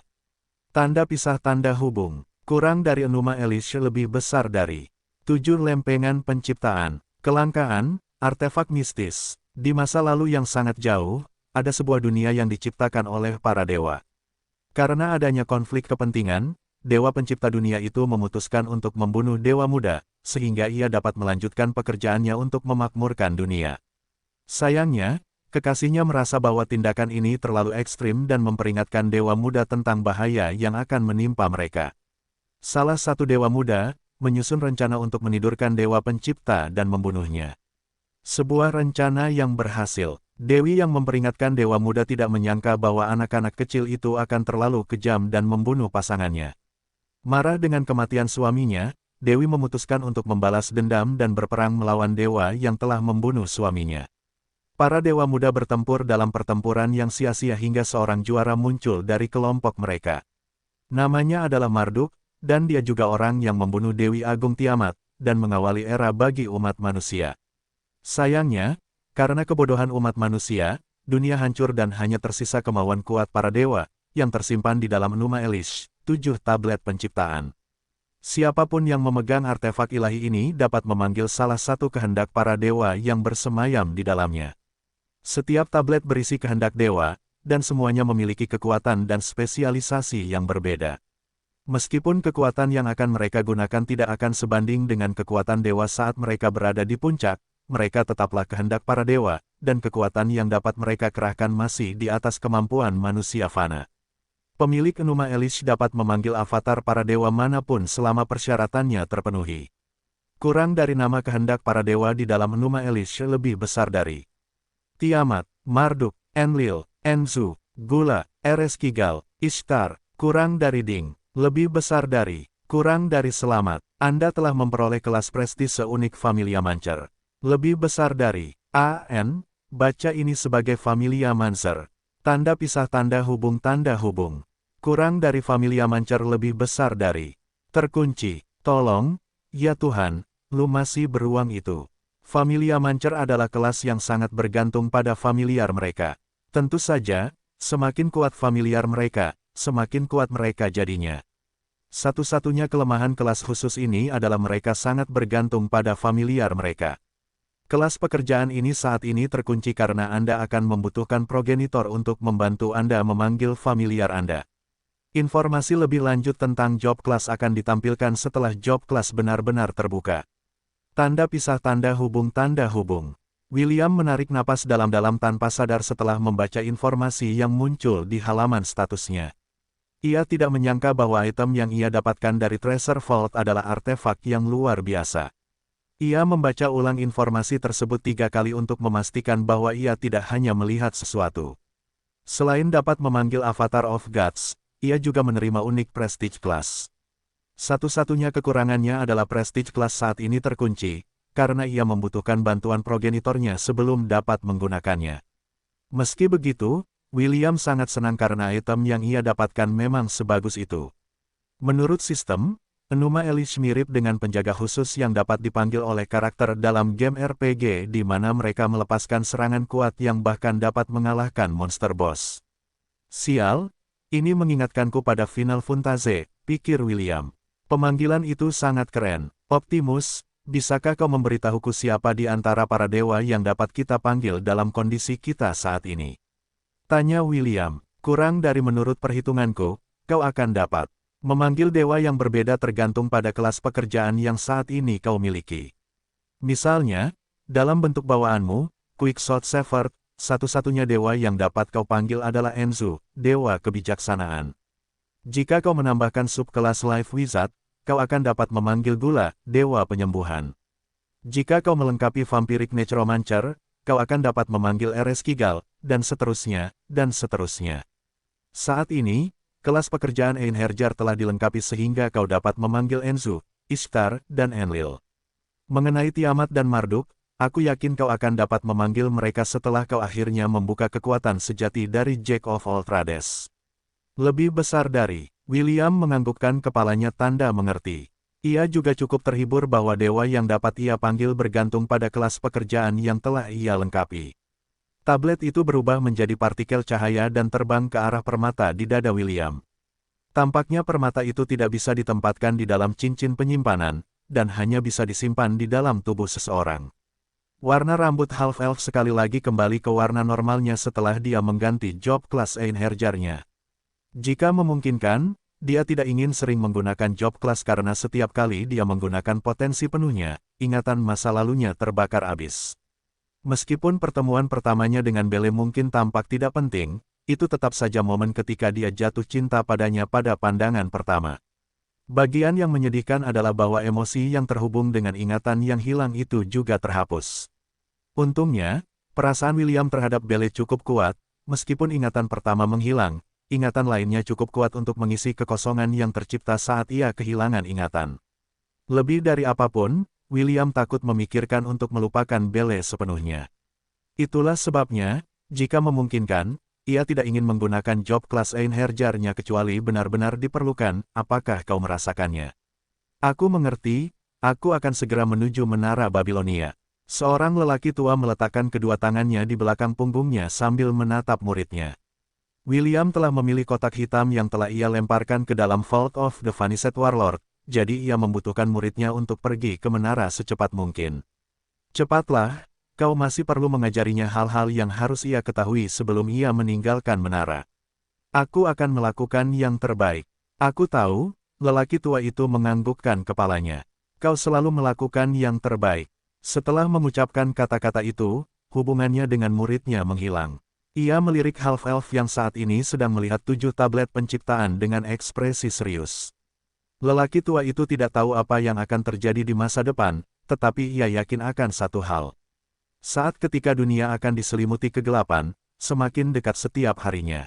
Tanda pisah tanda hubung tanda hubung tanda hubung. Kakak, kemana kita akan pergi? Tanya Chiffon. Tepat setelah dia tiba dari penjelajahannya, William menuntunnya menuju gudang harta karun misterius tempat dia bisa mengklaim harta karun sebagai hadiahnya karena telah menyelesaikan lantai 51 bersamanya. Kita akan memilih beberapa harta karun, kata William sambil tersenyum. Tapi, kamu hanya bisa memilih satu. Jadi pilihlah harta karun terbaik yang bisa kamu temukan, oke. Harta karun. Chiffon memiringkan kepalanya dengan bingung. William terkekeh dan menepuk kepalanya dengan penuh kasih sayang. Meskipun mereka berdua sudah menikah, kebiasaannya menepuk kepala Chiffon tetap ada. Gadis berambut merah muda itu juga sudah terbiasa dengan perhatian William, dan bahkan berpikir bahwa ini adalah hak istimewa yang hanya miliknya. Kamu akan mengerti sebentar lagi, jawab William. Namun, izinkan aku memperingatkanmu bahwa kamu tidak boleh menyentuh barang. Secara acak begitu kita memasuki gudang harta karun. Kamu hanya dapat mengambil satu barang, dan beberapa artefak secara otomatis mengikatkan diri pada orang yang menyentuhnya. Chiffon mengangguk. Dimengerti, aku akan mendengarkanmu, kakak. Tidak butuh waktu lama bagi keduanya untuk tiba di gudang harta karun. William mendorong pintu dan masuk bersama Chiffon. Begitu mereka melangkah masuk, jin merah langsung muncul. Ia mengejek William sebelum menatap Chiffon dengan mata lembut. Nona muda, selamat datang di Vault of the Vanished Warlord. Aku akan menjadi pemandumu, Plutus, dan menunjukkan kepadamu untuk memilih artefak yang cocok yang akan sangat berguna bagimu, kata Plutus dengan nada hormat. Terima kasih, Paman Plutus, jawab Chiffon sopan. Meskipun awalnya dia memiliki kepribadian yang pemalu, Chiffon yang sekarang tidak lagi merasa ingin lari saat diajak bicara oleh orang lain. Ujian dari iblis hati dan pernikahannya dengan William telah membuatnya lebih kuat secara fisik dan emosional. Sementara gadis berambut merah muda dan jin merah sedang mengobrol dengan ramah, sudut bibir William berkedut karena perlakuan yang diterima gadis berambut merah muda itu dari Plutus. Standar ganda, Iya, William tidak dapat menahan diri untuk tidak menyuarakan pikirannya dengan lantang. Dia sudah tidak memiliki kesan yang baik tentang Plutus, dan Plutus bahkan tidak berusaha menyembunyikan ketidaksukaannya terhadap William. Namun, entah mengapa, Jin Merah tampaknya berhubungan baik dengan Chiffon, dan ini sedikit membuat William kesal. Plutus melirik William sekilas dan mengiriminya pesan telepati. Bersyukurlah karena aku mengizinkanmu memasuki perbendaharaan meskipun kamu telah mengambil salah satu harta karun di menara, kata Plutus. Satu-satunya alasan mengapa kamu ada di sini adalah karena aku tidak ingin Chiffon secara acak memilih artefak yang tidak dapat dia gunakan. Dia sudah cukup menderita di lantai iblis, paling tidak yang bisa kulakukan adalah membantunya mendapatkan barang yang akan berguna baginya. Ekspresi William langsung berubah serius saat mendengar jawaban Plutus. Karena dia menggunakan istilah, dia sudah cukup menderita di lantai iblis, itu berarti Plutus menyadari apa yang terjadi pada mereka di dalam menara. Seolah membaca pikirannya, Plutus mendengus dan membenarkan kecurigaannya. Gudang harta karun sang panglima perang yang hilang tetap tersembunyi di lantai 51. Tentu saja, aku tahu semua yang terjadi di lantai ini, jawab Plutus. Namun, tidak sepertimu, pemilik menara Babilonia telah memberikan layanan khusus kepada Chiffon dan memerintahkanku untuk membantunya mengambil 2 harta karun dari dalam gudang harta karun. Mata William membelalak kaget karena dia tidak menyangka akan menerima berita seperti ini dari pengurus perbendaharaan. Namun, setelah memikirkannya matang-matang, dia merasa bahwa Chiffon mengambil 2 barang dari gudang harta karun itu adalah hal yang wajar. Dia memang telah banyak menderita akibat rencana jahat Belial, jadi wajar saja jika dia mendapatkan 2 harta karun, bukan 1. William tidak mengeluh dengan pengaturan Plutus dan bahkan dengan berat hati berterima kasih kepadanya karena telah memberitahunya informasi ini. Ada banyak artefak unik, legendaris, dan mistis di dalam perbendaharaan ini. Masing-masing memiliki keistimewaan sendiri, Plutus menjelaskan. Jika Anda suka, Anda dapat memberitahu saya preferensi Anda, dan saya akan menemukan yang paling sesuai dengan pilihan Anda. Selain itu, sebelum saya lupa, Anda diberi hak istimewa khusus untuk memilih 2 item dalam perbendaharaan ini. Tidak perlu terburu-buru, luangkan waktu Anda dan putuskan dengan hati-hati jenis kemampuan apa yang ingin Anda peroleh. Chiffon melirik William dan William menganggukkan kepalanya. Meskipun dia dapat memberitahu Chiffon untuk memilih artefak mistis, dia menahan diri untuk tidak melakukannya. Istrinya telah lama tertindas dan dia ingin istrinya belajar berdiri sendiri dan membuat keputusan sendiri. Apapun pilihannya, William akan menghormatinya. Kadang, aku bermimpi dibakar hidup-hidup. Chiffon tergagap saat melihat harta karun yang tak terhitung jumlahnya di sekitarnya. Jika memungkinkan, aku tidak ingin terbakar api lagi. Jantung William berdebar kencang setelah Chiffon menceritakan mimpinya dibakar hidup-hidup. Rasa sakit mulai menjalar di dada William saat dia mengingat sebuah kenangan. Chiffon berhadapan dengan dewa kehancuran untuk melindunginya. Half-elf itu memejamkan mata karena kenangan itu terlalu menyakitkan dan terlalu memilukan untuk diingat. Plutus mengusap dagunya sebelum menjentikkan jarinya. Dari dalam brankas harta karun, perisai berbentuk berlian yang tingginya lebih dari 2 meter menghilang dari alasnya dan muncul kembali di hadapan Chiffon. Perisai itu awalnya berwarna kebiruan, tetapi warnanya berubah hingga berubah menjadi merah muda-muda, seperti warna rambut dan mata Chiffon. Di bagian tengahnya, terdapat desain kepingan salju emas yang bersinar samar untuk memberitahu pemilik barunya. William cukup mengenal perisai itu. Itu adalah salah satu artefak mistis yang pernah dilihatnya di halaman statusnya. Nama perisai ini adalah Sephalin. Plutus memperkenalkan perisai itu kepada Chiffon seolah-olah dia adalah seorang pencari jodoh. Menurut legenda, ini adalah perisai yang berdiri di hadapan matahari dan melindungi dunia dari kebakaran. Dengan benda ini di sisimu, Chiffon, aku jamin kau tidak akan pernah terluka oleh api lagi. Chiffon mengulurkan tangan untuk menyentuh kepingan salju di bagian tengah perisai.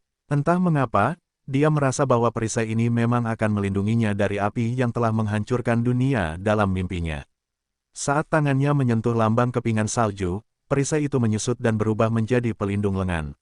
Itu terpasang di lengan kanan Chiffon, dan tampak seperti aksesori yang sangat mahal yang cocok untuk seorang permaisuri.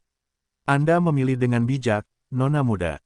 Plutus menganggukkan kepalanya sebagai tanda penghargaan. Sephalin adalah harta karun berperingkat mistis. Aku yakin itu akan berguna bagi Anda. Sekarang setelah Anda memiliki perisai untuk melindungi Anda dari bahaya, apakah Anda mungkin membutuhkan senjata? Anda ahli dalam sarung tangan, kan? Meskipun sarung tangan yang Anda miliki saat ini bagus, kami memiliki artefak legendaris yang lebih kuat daripada sarung tangan Devourers yang Anda miliki. Jika Anda suka, saya dapat mengeluarkan semuanya untuk Anda pilih. Chiffon menggelengkan kepalanya dengan tegas. Senjatanya memiliki tempat khusus di hatinya, dan dia tidak akan menggantikannya, meskipun ada senjata yang lebih baik untuk digunakannya. Ashley telah menceritakan padanya betapa kerasnya William bekerja untuk menempanya. Half-elf itu telah menghabiskan beberapa hari tanpa makan, minum, tidur, karena dia mencurahkan seluruh hatinya untuk membuat senjata yang bisa digunakannya untuk membela diri. Chiffon tidak akan pernah membuang hadiah yang diberikan William padanya bahkan jika Plutus memberinya semua artefak di dalam Vault of the Vanished Warlord. Sarung tangan ini spesial bagiku, jawab Chiffon sebelum melirik William yang tersenyum. Aku tidak ingin menggantinya. Plutus mengikuti pandangan Chiffon dan menganggukkan kepalanya tanda mengerti. Penjaga perbendaharaan itu mampu menggunakan keterampilan penilaian tertinggi.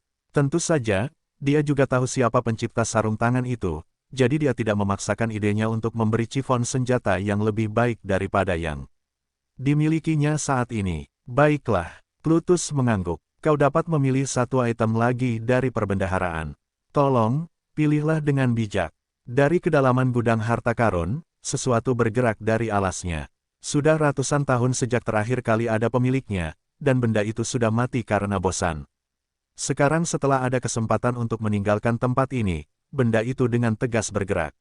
Tidak peduli apa yang terjadi, benda itu akan melakukan segala daya untuk meninggalkan gudang Panglima Perang yang hilang agar dapat melihat cahaya matahari. Sekali lagi Chiffon berpikir panjang dan keras, tetapi tidak dapat memikirkan apa yang diinginkannya.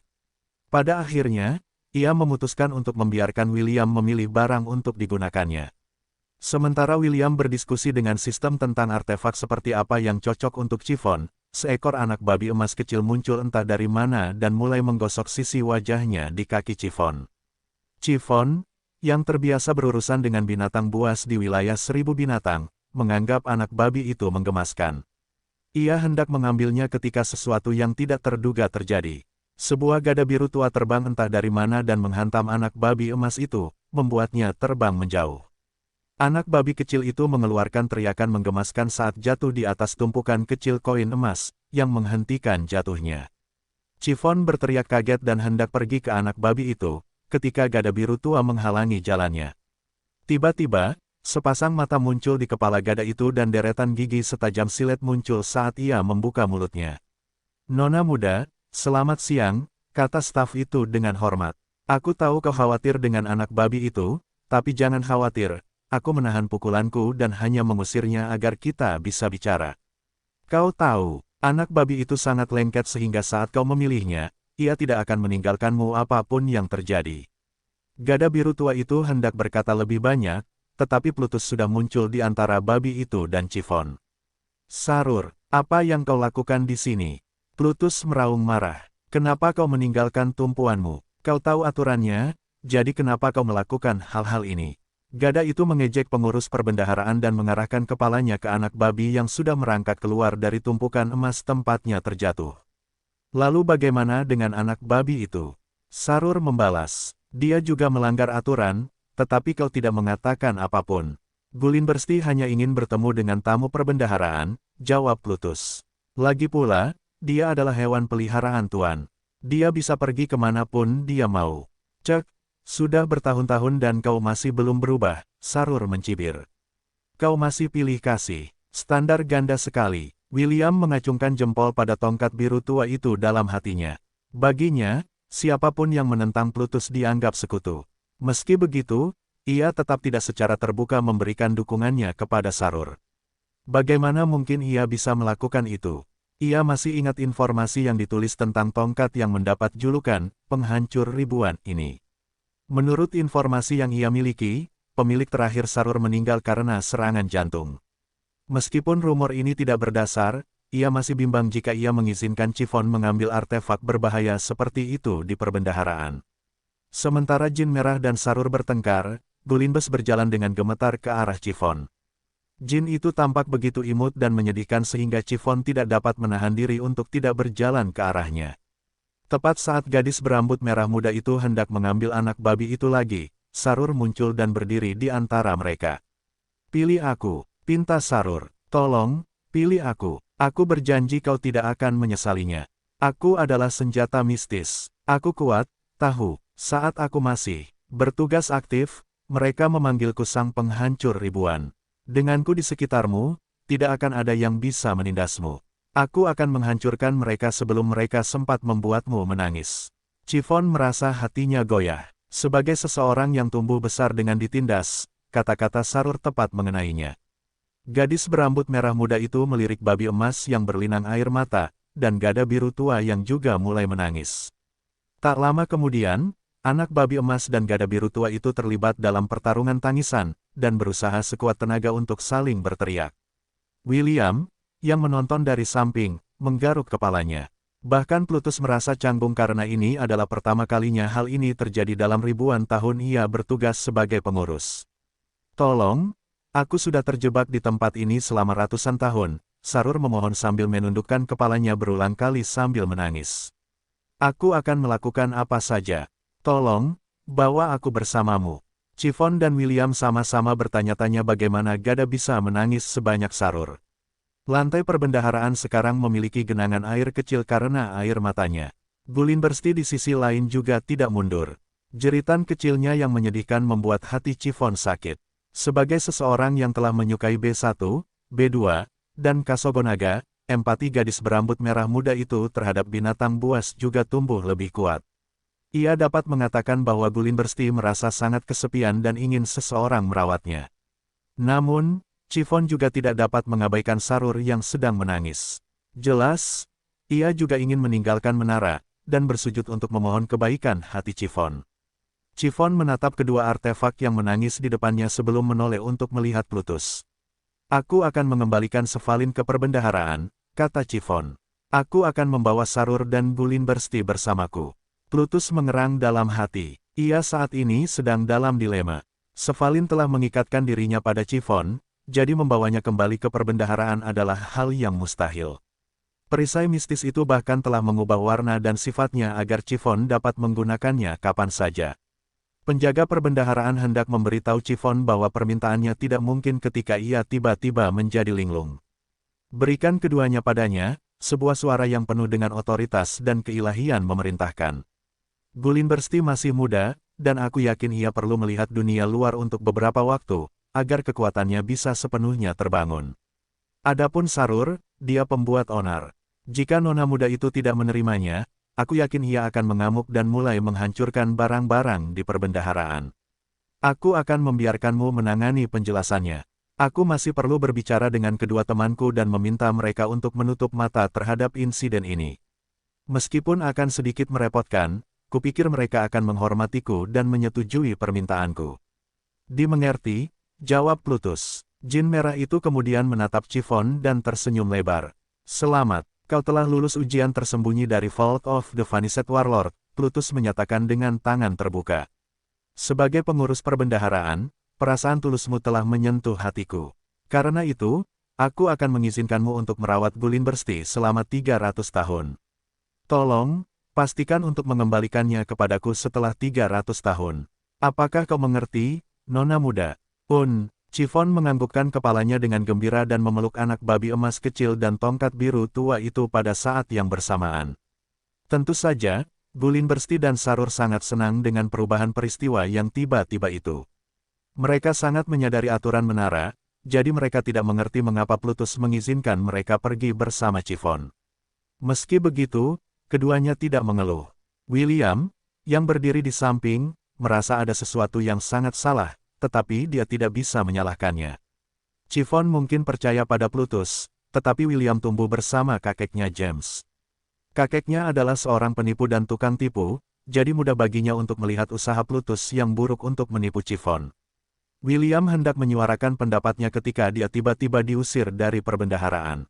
Half-elf yang menyedihkan itu berguling-guling di lantai karena dia tidak siap dengan pengusiran yang tiba-tiba. Beberapa detik kemudian, Chiffon keluar sambil menggendong Gullinburst, lengannya seperti boneka. Sarur, di sisi lain, melayang di samping Chiffon seperti pengawal. Mata dan mulutnya telah menghilang dan kembali tampak seperti senjata yang mengesankan yang telah ditempa untuk menjadi dirinya.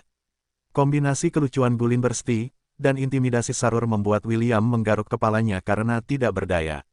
Pada akhirnya, dia hanya bisa mendesah dalam hatinya saat dia merasakan fluktuasi di dalam lantai Asgard. Vault of the Vanished Warlord telah menghilang, dan dia tidak tahu kapan dia akan melihatnya lagi. Menurut sistem, perbendaharaan hanya akan muncul lagi ketika seseorang telah melewati lantai 100 menara. William tidak berniat memanjat lantai lain menara Babilonia, karena itu bukanlah tujuannya datang ke menara. Setelah masa transisi selama sebulan berakhir, ia akan meninggalkan Babilonia bersama Chiffon dan kembali ke Kekaisaran Kraetor. Ia masih perlu bertanya kepada Amon tentang misi lain yang harus diselesaikannya untuk membebaskan kekasihnya dari kutukan di tubuh mereka. Selain itu, masih ada pertempuran dengan mantan tunangannya, Rebecca. Half-Elf itu ingin menyelesaikan perjanjian ini karena, baginya, ini adalah gangguan besar. Ia ingin mengakhiri semuanya dengan benar, bukan hanya demi dirinya, tetapi juga demi Rebecca. William tahu dalam hatinya bahwa ia tidak punya perasaan apapun terhadap Rebecca. Ia sudah berbicara dari hati ke hati dengan James tentang hubungannya dengan kekasihnya yang lain, dan lelaki tua itu hanya menyuruh William untuk melakukan apa yang menurutnya benar. Pertempuran di puncak Sekte Misti juga akan menjadi cara William untuk menyatakan kepada semua orang di benua tengah bahwa ia bukanlah seseorang yang tergerak oleh kecantikan dan kekayaan semata. Ia juga ingin membebaskan Rebecca dari perjanjian yang dibuat saat mereka berdua masih muda. Siapapun yang dinikahinya, atau apa yang akan dilakukannya di masa depan, William tidak peduli. Baginya, setiap orang berhak memilih jalan hidupnya sendiri. Ia telah membuat pilihannya, dan akan terus melakukannya sampai akhir. Sementara itu, William menyibukkan diri dengan mengubah kebijakan untuk lantai-lantai lain yang telah jatuh ke tangannya. Sekarang setelah pemilik sebelumnya telah pergi, ia perlu meminta bantuan para penjaga untuk menormalkan situasi saat ini, dan mengizinkan para pemain untuk melanjutkan mengikuti ujian, di lantai-lantai yang sekarang sepenuhnya menjadi miliknya di kota Babylon yang terletak di dasar menara. Para patriark dari keluarga yang telah diusir oleh para penjaga semuanya sedang mengadakan pertemuan darurat. Penguasa sebelumnya dari lantai 49, keluarga Morea. Penguasa sebelumnya dari lantai 45, keluarga Valkazar. Penguasa sebelumnya dari lantai 41, keluarga Amaral penguasa. Sebelumnya dari lantai 37, keluarga Valatieri. Penguasa sebelumnya dari lantai 23, keluarga Hese. Penguasa sebelumnya dari lantai 16, keluarga Zaleska, dan penguasa sebelumnya dari lantai 2, keluarga Agnis. Ketujuh keluarga ini adalah di antara keluarga-keluarga di Menara Babylon yang dihormati semua orang. Tapi sekarang, semua ketenaran dan kejayaan mereka telah dihancurkan oleh seorang half-elf yang baru saja mulai memanjat menara belum lama ini. Bagi mereka yang telah lahir dan berkembang di domain mereka, ini adalah hasil yang tidak dapat mereka terima. Jika bukan karena fakta bahwa mereka memiliki tempat tinggal mereka sendiri di kota Babylon, semua keluarga ini pasti sudah kehilangan tempat tinggal sekarang. Mereka semua berkumpul hari ini untuk membicarakan bagaimana mereka dapat merebut kembali posisi mereka. Ketujuh keluarga ini terbagi menjadi 3 faksi yang saling berseberangan. Salah satu faksi ingin mencoba dan bernegosiasi dengan William, dan menemukan cara untuk memberinya kompensasi atas apapun yang telah mereka lakukan untuk mengganggunya. Keluarga-keluarga ini tidak tahu bahwa alasan mereka diusir dari menara adalah karena penyalahgunaan wewenang yang paling dibenci William, perdagangan manusia dan perbudakan. Di sisi lain, faksi lainnya ingin melenyapkan William dan memohon kepada para penjaga untuk mengembalikan kekuasaan mereka. Keluarga Agnis bersikeras bahwa selama half-elf itu mati, wewenang mereka akan dikembalikan kepada mereka. Fraksi ketiga berada di pagar. Tentu saja mereka ingin mendapatkan kembali kekuasaan mereka sebelumnya, tetapi mereka tidak yakin pihak mana yang harus dipilih. Pada akhirnya, mereka memutuskan untuk abstain dan melihat rencana mana dari kedua faksi yang akan berhasil melawan half-elf yang telah mengusir mereka dari rumah mereka, bahkan tanpa membiarkan mereka mengemasi barang-barang mereka. Dengar, kau tidak mengenal anak laki-laki itu, jadi kau bisa bertindak seperti ini, kata Waltier Agnis, patriark keluarga Agnis. Dia orang yang sangat kejam. Dia telah membunuh sebagian besar High Ranker di keluarga kita. Jika kita tidak bersatu sekarang, kita tidak akan punya kesempatan melawannya.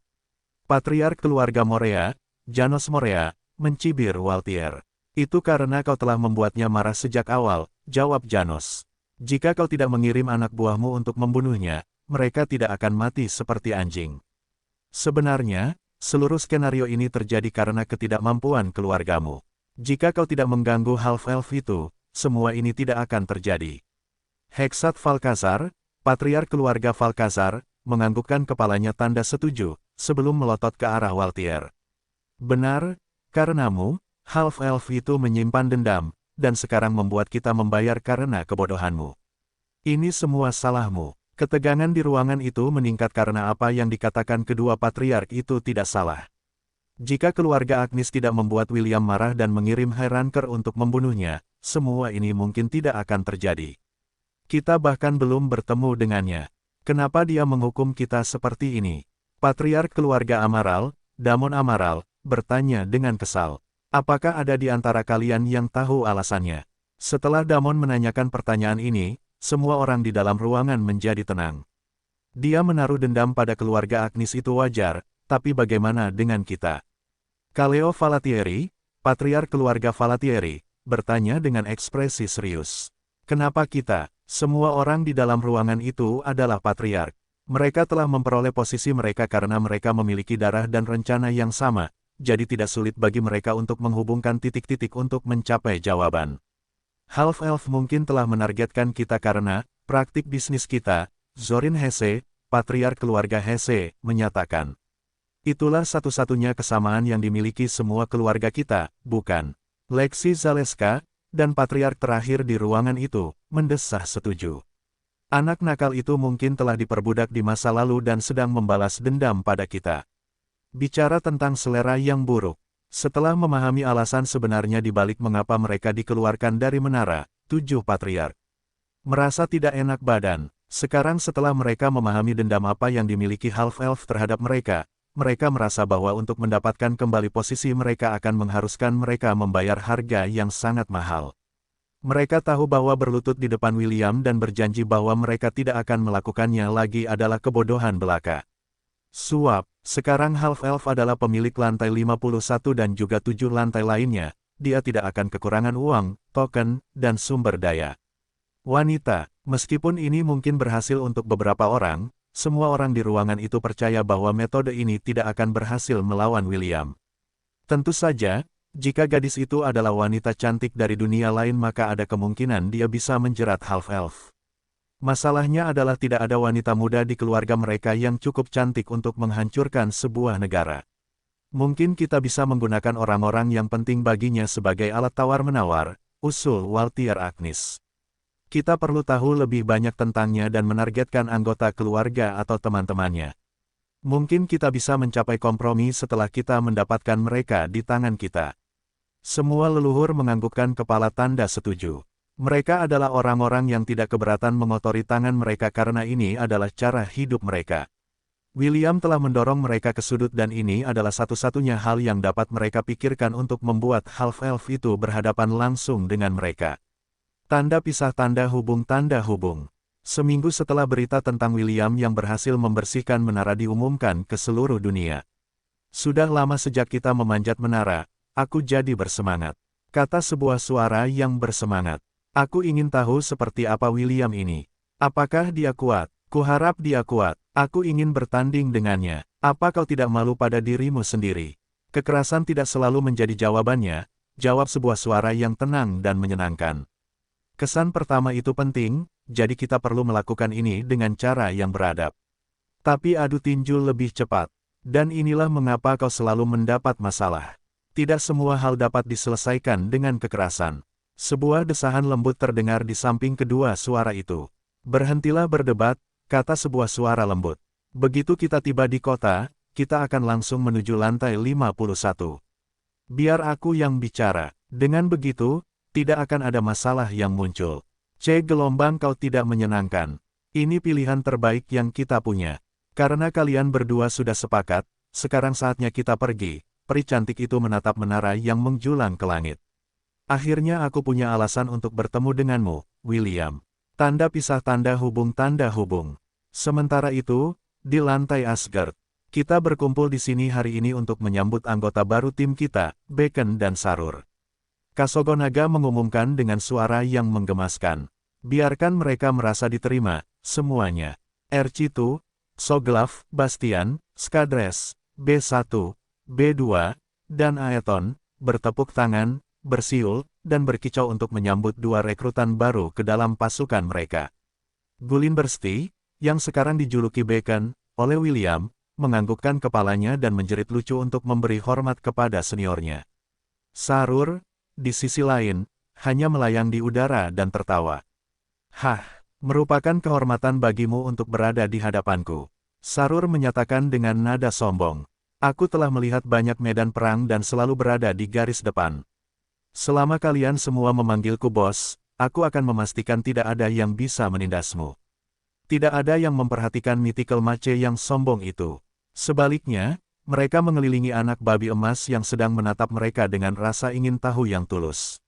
Gullinbursti tingginya hanya 14 cm, dan panjangnya 20 cm.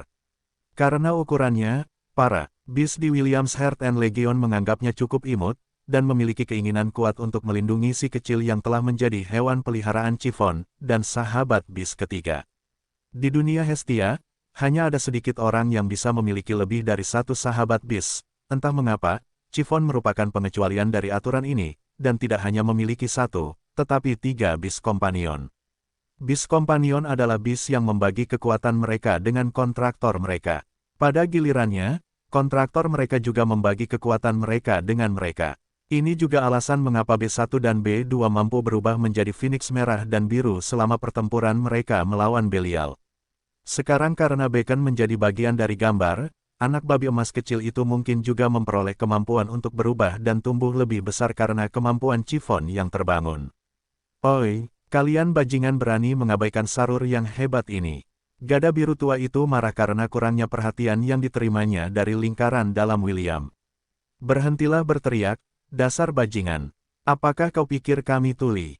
Kasogonaga menjawab sambil mengarahkan kaki kecilnya ke gada yang mengambang. Memanggilmu bos. Aku bahkan tidak memanggil William, bos. Apa yang membuatmu berpikir ada orang di sini yang akan memanggilmu seperti itu? Berhentilah bermimpi, dasar jalang. Gada biru tua itu bersinar biru terang. Ini adalah pertama kalinya seseorang berani mengutuknya secara terbuka. Ia membuka mata dan mulutnya dan menatap terenggiling berwarna pelangi itu dengan jijik. Aku akan memberimu waktu untuk menarik kembali kata-katamu, makhluk kecil.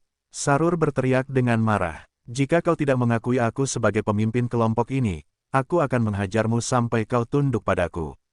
Hohoho, kau ingin membuat tuan ini tunduk. Kau punya nyali, gada kecil. Diamlah, terenggiling kecil. Aku akan menunjukkan siapa tuan barumu. Soglav mengambil anak babi emas yang bersembunyi di balik kaki Ercitu. Tampaknya pertengkaran Kasogonaga dan Sarur telah membuatnya takut dan segera berlindung di tempat teraman yang dapat dipikirkannya. Kita lihat saja dari samping, kata Soglav dengan seringai jahat. Aku juga ingin melihat apa yang bisa dilakukan oleh si penghancur ribuan ini. Semua orang menganggukkan kepala tanda setuju dan meninggalkan tempat itu. Mereka menyaksikan dari jauh saat gada mistis yang menyedihkan itu bertarung melawan lawan yang tidak dapat dihancurkannya hingga berkeping-keping. Pemilik Sarur sebelumnya meninggal karena serangan jantung karena terlalu banyak bicara dan menyebalkan. Namun, Sarur telah tertidur di gudang harta karun itu selama ratusan tahun. Ia tidak tahu bahwa saat ia bangun, ia akan menemukan bahwa ada makhluk yang telah lama menguasai seni mengutuk.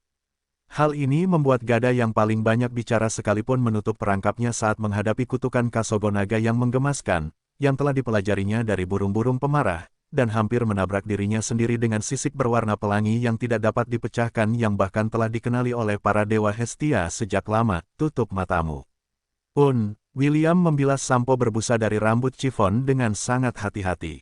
Sejak mereka menikah, mereka berdua selalu mandi bersama.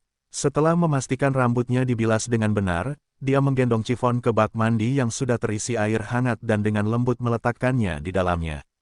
Tentu saja, William juga bergabung dengan istrinya berendam di bak mandi. Chiffon menyandarkan punggungnya di dada William, sementara William memeluknya dari belakang. Keduanya menghabiskan beberapa menit dalam keintiman yang tenang sebelum Half-Elf memecah keheningan. Sarur menggigit lebih dari yang bisa dikunyahnya. Sebelumnya, William terkekeh ketika dia mengingat adegan gada yang digulingkan oleh Kasogonaga selama duel mereka. Sarur hebat, dia hanya kesepian. Chiffon dengan cepat membela gada cerewet yang selalu menemaninya setiap kali William sibuk menangani urusan lantai lain yang telah ditempatkan di bawah namanya. Apakah kamu yakin dia hanya kesepian? Sarur adalah anak yang baik. Dia sangat baik padaku. William terkekeh untuk kedua kalinya setelah mendengar bahwa Chiffon menyebut Sarur sebagai anak yang baik. Jika ada yang mendengar seorang gadis kecil menyebut gada mistis sebagai anak yang baik, mereka semua akan tertawa sampai rahang mereka terkilir. Chiffon berbalik dan menghadapi William dengan cemberut. Berhentilah tertawa, kata Chiffon. Jangan menggertak, Sarur. William menggigit bibirnya untuk menahan tawa, dan menganggukkan kepalanya. Chiffon menjadi terlalu protektif terhadap Gullinbursti dan Sarur setelah dia membawa mereka keluar dari Vault of the Vanished Warlord. Awalnya, Sarur ada di sana untuk melindungi gadis berambut merah muda itu agar tidak diganggu. Tetapi jika seseorang menggertak gada itu, orang yang akan mereka hadapi adalah Chiffon. Terus terang, William tidak tahu mana yang lebih buruk. Dihantam gada di kepala, atau dimakan hidup-hidup oleh Chiffon. Jangan cemberut. William mendekat dan mencium bibir Chiffon. Kau akan terlihat jelek jika cemberut. Chiffon membalas ciuman William sebelum menyentuh lengan kirinya. Ia mengabaikan godaan William dan fokus pada lengannya, yang semakin pucat dari hari ke hari.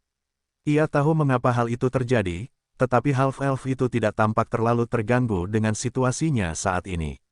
Sejak mereka memasuki lantai 51, William tidak minum darah, yang pada gilirannya membuat tangan dan lengan kirinya tampak lebih pucat dibandingkan dengan bagian tubuhnya yang lain. Melihat tatapannya, William tahu bahwa ia tidak bisa menyembunyikan apapun dari Chiffon. Akhir-akhir ini aku sangat sibuk, sampai-sampai aku lupa minum darah, William mengaku. Memang benar dia sangat sibuk sejak berbicara dengan para penjaga dan mengatur ulang ujian di wilayahnya masing-masing. Nanti aku panggil Charmaine. Jadi, kau bisa berhenti mengkhawatirkanku. Chiffon telah menawarkan darahnya kepada William, tetapi half-elf itu menolaknya dengan tegas. Ketika Chiffon bertanya mengapa dia tidak mau minum darahnya, William berkata bahwa dia tidak tahan membayangkan menancapkan taringnya ke tubuh Chiffon. Selain itu, nafsu haus darah William tidak bisa dipadamkan oleh Chiffon sendiri. Dia akan membutuhkan Charmaine, dan beberapa elf lain di dalam Thousand Beast Domain untuk meredakan rasa lapar yang dirasakannya saat ini. Chiffon tahu bahwa meskipun dia memaksakan diri pada William, William tidak akan meminum darahnya. Half-elf itu bisa keras kepala dalam hal-hal seperti ini. Pada akhirnya, dia melakukan salah satu hal yang bisa dia lakukan. Ia mencium bibir William berulang kali. Karena serangan gencar istrinya, William merasa sangat sulit menahan diri untuk tidak bercinta dengannya saat itu juga. Untungnya, akal sehatnya menang. Dengan kondisinya saat ini, ia tidak mungkin bercinta dengan Chiffon. Ada kemungkinan ia akan kehilangan kendali dan meminum darahnya secara sembarangan. Setelah beberapa menit berciuman, keduanya keluar dari kamar mandi dan berpakaian dengan pantas. William meninggalkan kamar yang pernah ia gunakan saat ia masih menjadi Einherjar dengan mengerahkan seluruh tekad yang dimilikinya. Ia berjalan tanpa hambatan dan memasuki kamar salah satu perwira di Valhalla yang dulu memiliki hubungan baik dengannya. Di sana ia memanggil 13 elf cantik yang ditempatkan di dalam Thousand Beast Domain miliknya. Dengan sekali pandang, semua elf tahu apa yang dibutuhkan William. Charmaine memimpin dan melonggarkan pakaiannya hingga jatuh ke lantai di bawah kakinya. Ia kemudian bergerak ke arah William dan melingkarkan lengannya di kepala William. "Tuan, nikmatilah darahku sepuasnya," bisik Charmaine. Suaranya dipenuhi dengan harapan karena sudah lama sejak William melahap darahnya. Geraman pelan tanda terima keluar dari bibir William saat dia menancapkan taringnya ke tubuh Charmaine yang lembut. Tak lama kemudian, para elf lainnya bergabung dengan William dan Charmaine di ranjang. Mereka menempelkan tubuh mereka ke half-elf, yang sekarang menjadi tuan mereka saat ini. William menjadi mabuk dengan rasa manis darah Charmaine di bibirnya, dan detak jantung yang memabukkan yang mengelilinginya. Tak lama kemudian, dia akan melahap mereka juga, dan mengakhiri rasa haus darah yang mulai menguasai dirinya. Tanda pisah tanda hubung tanda hubung. Beberapa jam kemudian, William terbangun di tempat tidur dikelilingi oleh tubuh-tubuh elf yang telanjang bulat. Ia tidak dapat mengingat banyak hal tentang apa yang terjadi, Tetapi setelah melihat senyum puas di wajah gadis-gadis di sekitarnya, William tahu bahwa ia tidak berlebihan saat memuaskan dahaganya. Half-elf itu menggunakan sihir penyembuhannya untuk menyembuhkan memar-memar kecil yang muncul di tubuh mereka yang sedang bercinta. Sebagai seorang pemuda yang sehat, mustahil untuk tidak bereaksi ketika ia dikelilingi oleh begitu banyak wanita cantik yang telanjang. Karena itu, ia bergegas menyembuhkan mereka semua sebelum meninggalkan kamar secepat yang ia bisa. Ia langsung menuju kamar tidurnya, di mana Chiffon telah menunggunya. Yang mengejutkannya, gadis berambut merah muda itu masih terjaga karena ia sedang menunggu William kembali. Chiffon, aku, tidak apa-apa, kakak, sekarang giliranku untuk menjagamu. Gadis berambut merah muda itu memegang tangan William dan menyeretnya ke tempat tidur mereka. Sesuai dengan janjinya, dia mengurusi kebutuhan suaminya hingga mereka berdua berpelukan, terlalu lelah untuk melakukan apapun selain tidur. Tanda pisah tanda hubung. Akhirnya kita sampai. Ayo kita ke penginapan dulu, aku sudah sangat lapar. Yah, itu memang memakan waktu lebih lama dari yang kuduga. Jarak menara memang menyesatkan seperti biasanya. Kalian berdua benar-benar berjalan dengan kecepatan kalian sendiri, kata yang bersuara lembut sambil menggelengkan kepalanya. Baiklah, kita akan beristirahat untuk saat ini dan memasuki menara saat pagi tiba. Paling tidak, aku ingin membuat diriku pantas saat bertemu dengannya. Benar, aku akan meninjunya begitu aku melihatnya dan mengukur kekuatannya. Kata yang bersuara lincah dan energi dengan gembira. Berapa kali harus kukatakan padamu bahwa melakukan itu akan meninggalkan kesan pertama yang buruk. Kita di sini bukan untuk berkelahi, kata yang bersuara tenang dengan nada tak berdaya. Kita datang ke sini untuk mengajarinya cara menggunakan kekuatan barunya. Baiklah, kita akan meninjunya lalu mengajarinya. Aku mengerti. Petik 2. Bagian mana yang kalian dapatkan, tepatnya? Cukup, kalian berdua, kata yang bersuara lembut itu dengan kelelahan. Makan, mandi air hangat lalu tidur. Kita akan mengikuti arus saja besok. Dan, Chloe, jangan pukul dulu. Cek, gadis kecil yang manis bernama Chloe itu menjulurkan lidahnya saat menjawab. Jelas, dia tidak suka jika keinginannya tidak terpenuhi. Claire, tolong, jangan biarkan dia mengacaukan segalanya, desah si bersuara lembut. Dimengerti, jawab Claire. Aku akan mengikatnya jika perlu. Ketiganya melanjutkan obrolan mereka yang seru hingga mereka tiba di salah satu penginapan di kota Babilonia. Mereka telah bepergian tanpa henti selama beberapa hari terakhir, hanya untuk tiba secepat yang mereka bisa. Sekarang setelah mereka akhirnya tiba di sini, sakit kepala lain akan kembali menimpa William. Sakit kepala yang tidak ia duga akan datang dari orang yang telah ia buang ke salah satu sudut pikirannya sejak ia masih muda. Mereka tidak seharusnya bertemu secepat ini, tetapi takdir menghendakinya terjadi. Seperti bidak catur yang memainkan perannya di medan perang para dewa, orang tidak dapat tidak berpikir konsekuensi apa yang akan terjadi ketika keduanya akhirnya bertemu. Pertemuan yang sekali lagi akan mendatangkan masalah yang tidak diinginkan, dan kekuatan yang tidak diketahui William sedang tertidur di dalam dirinya.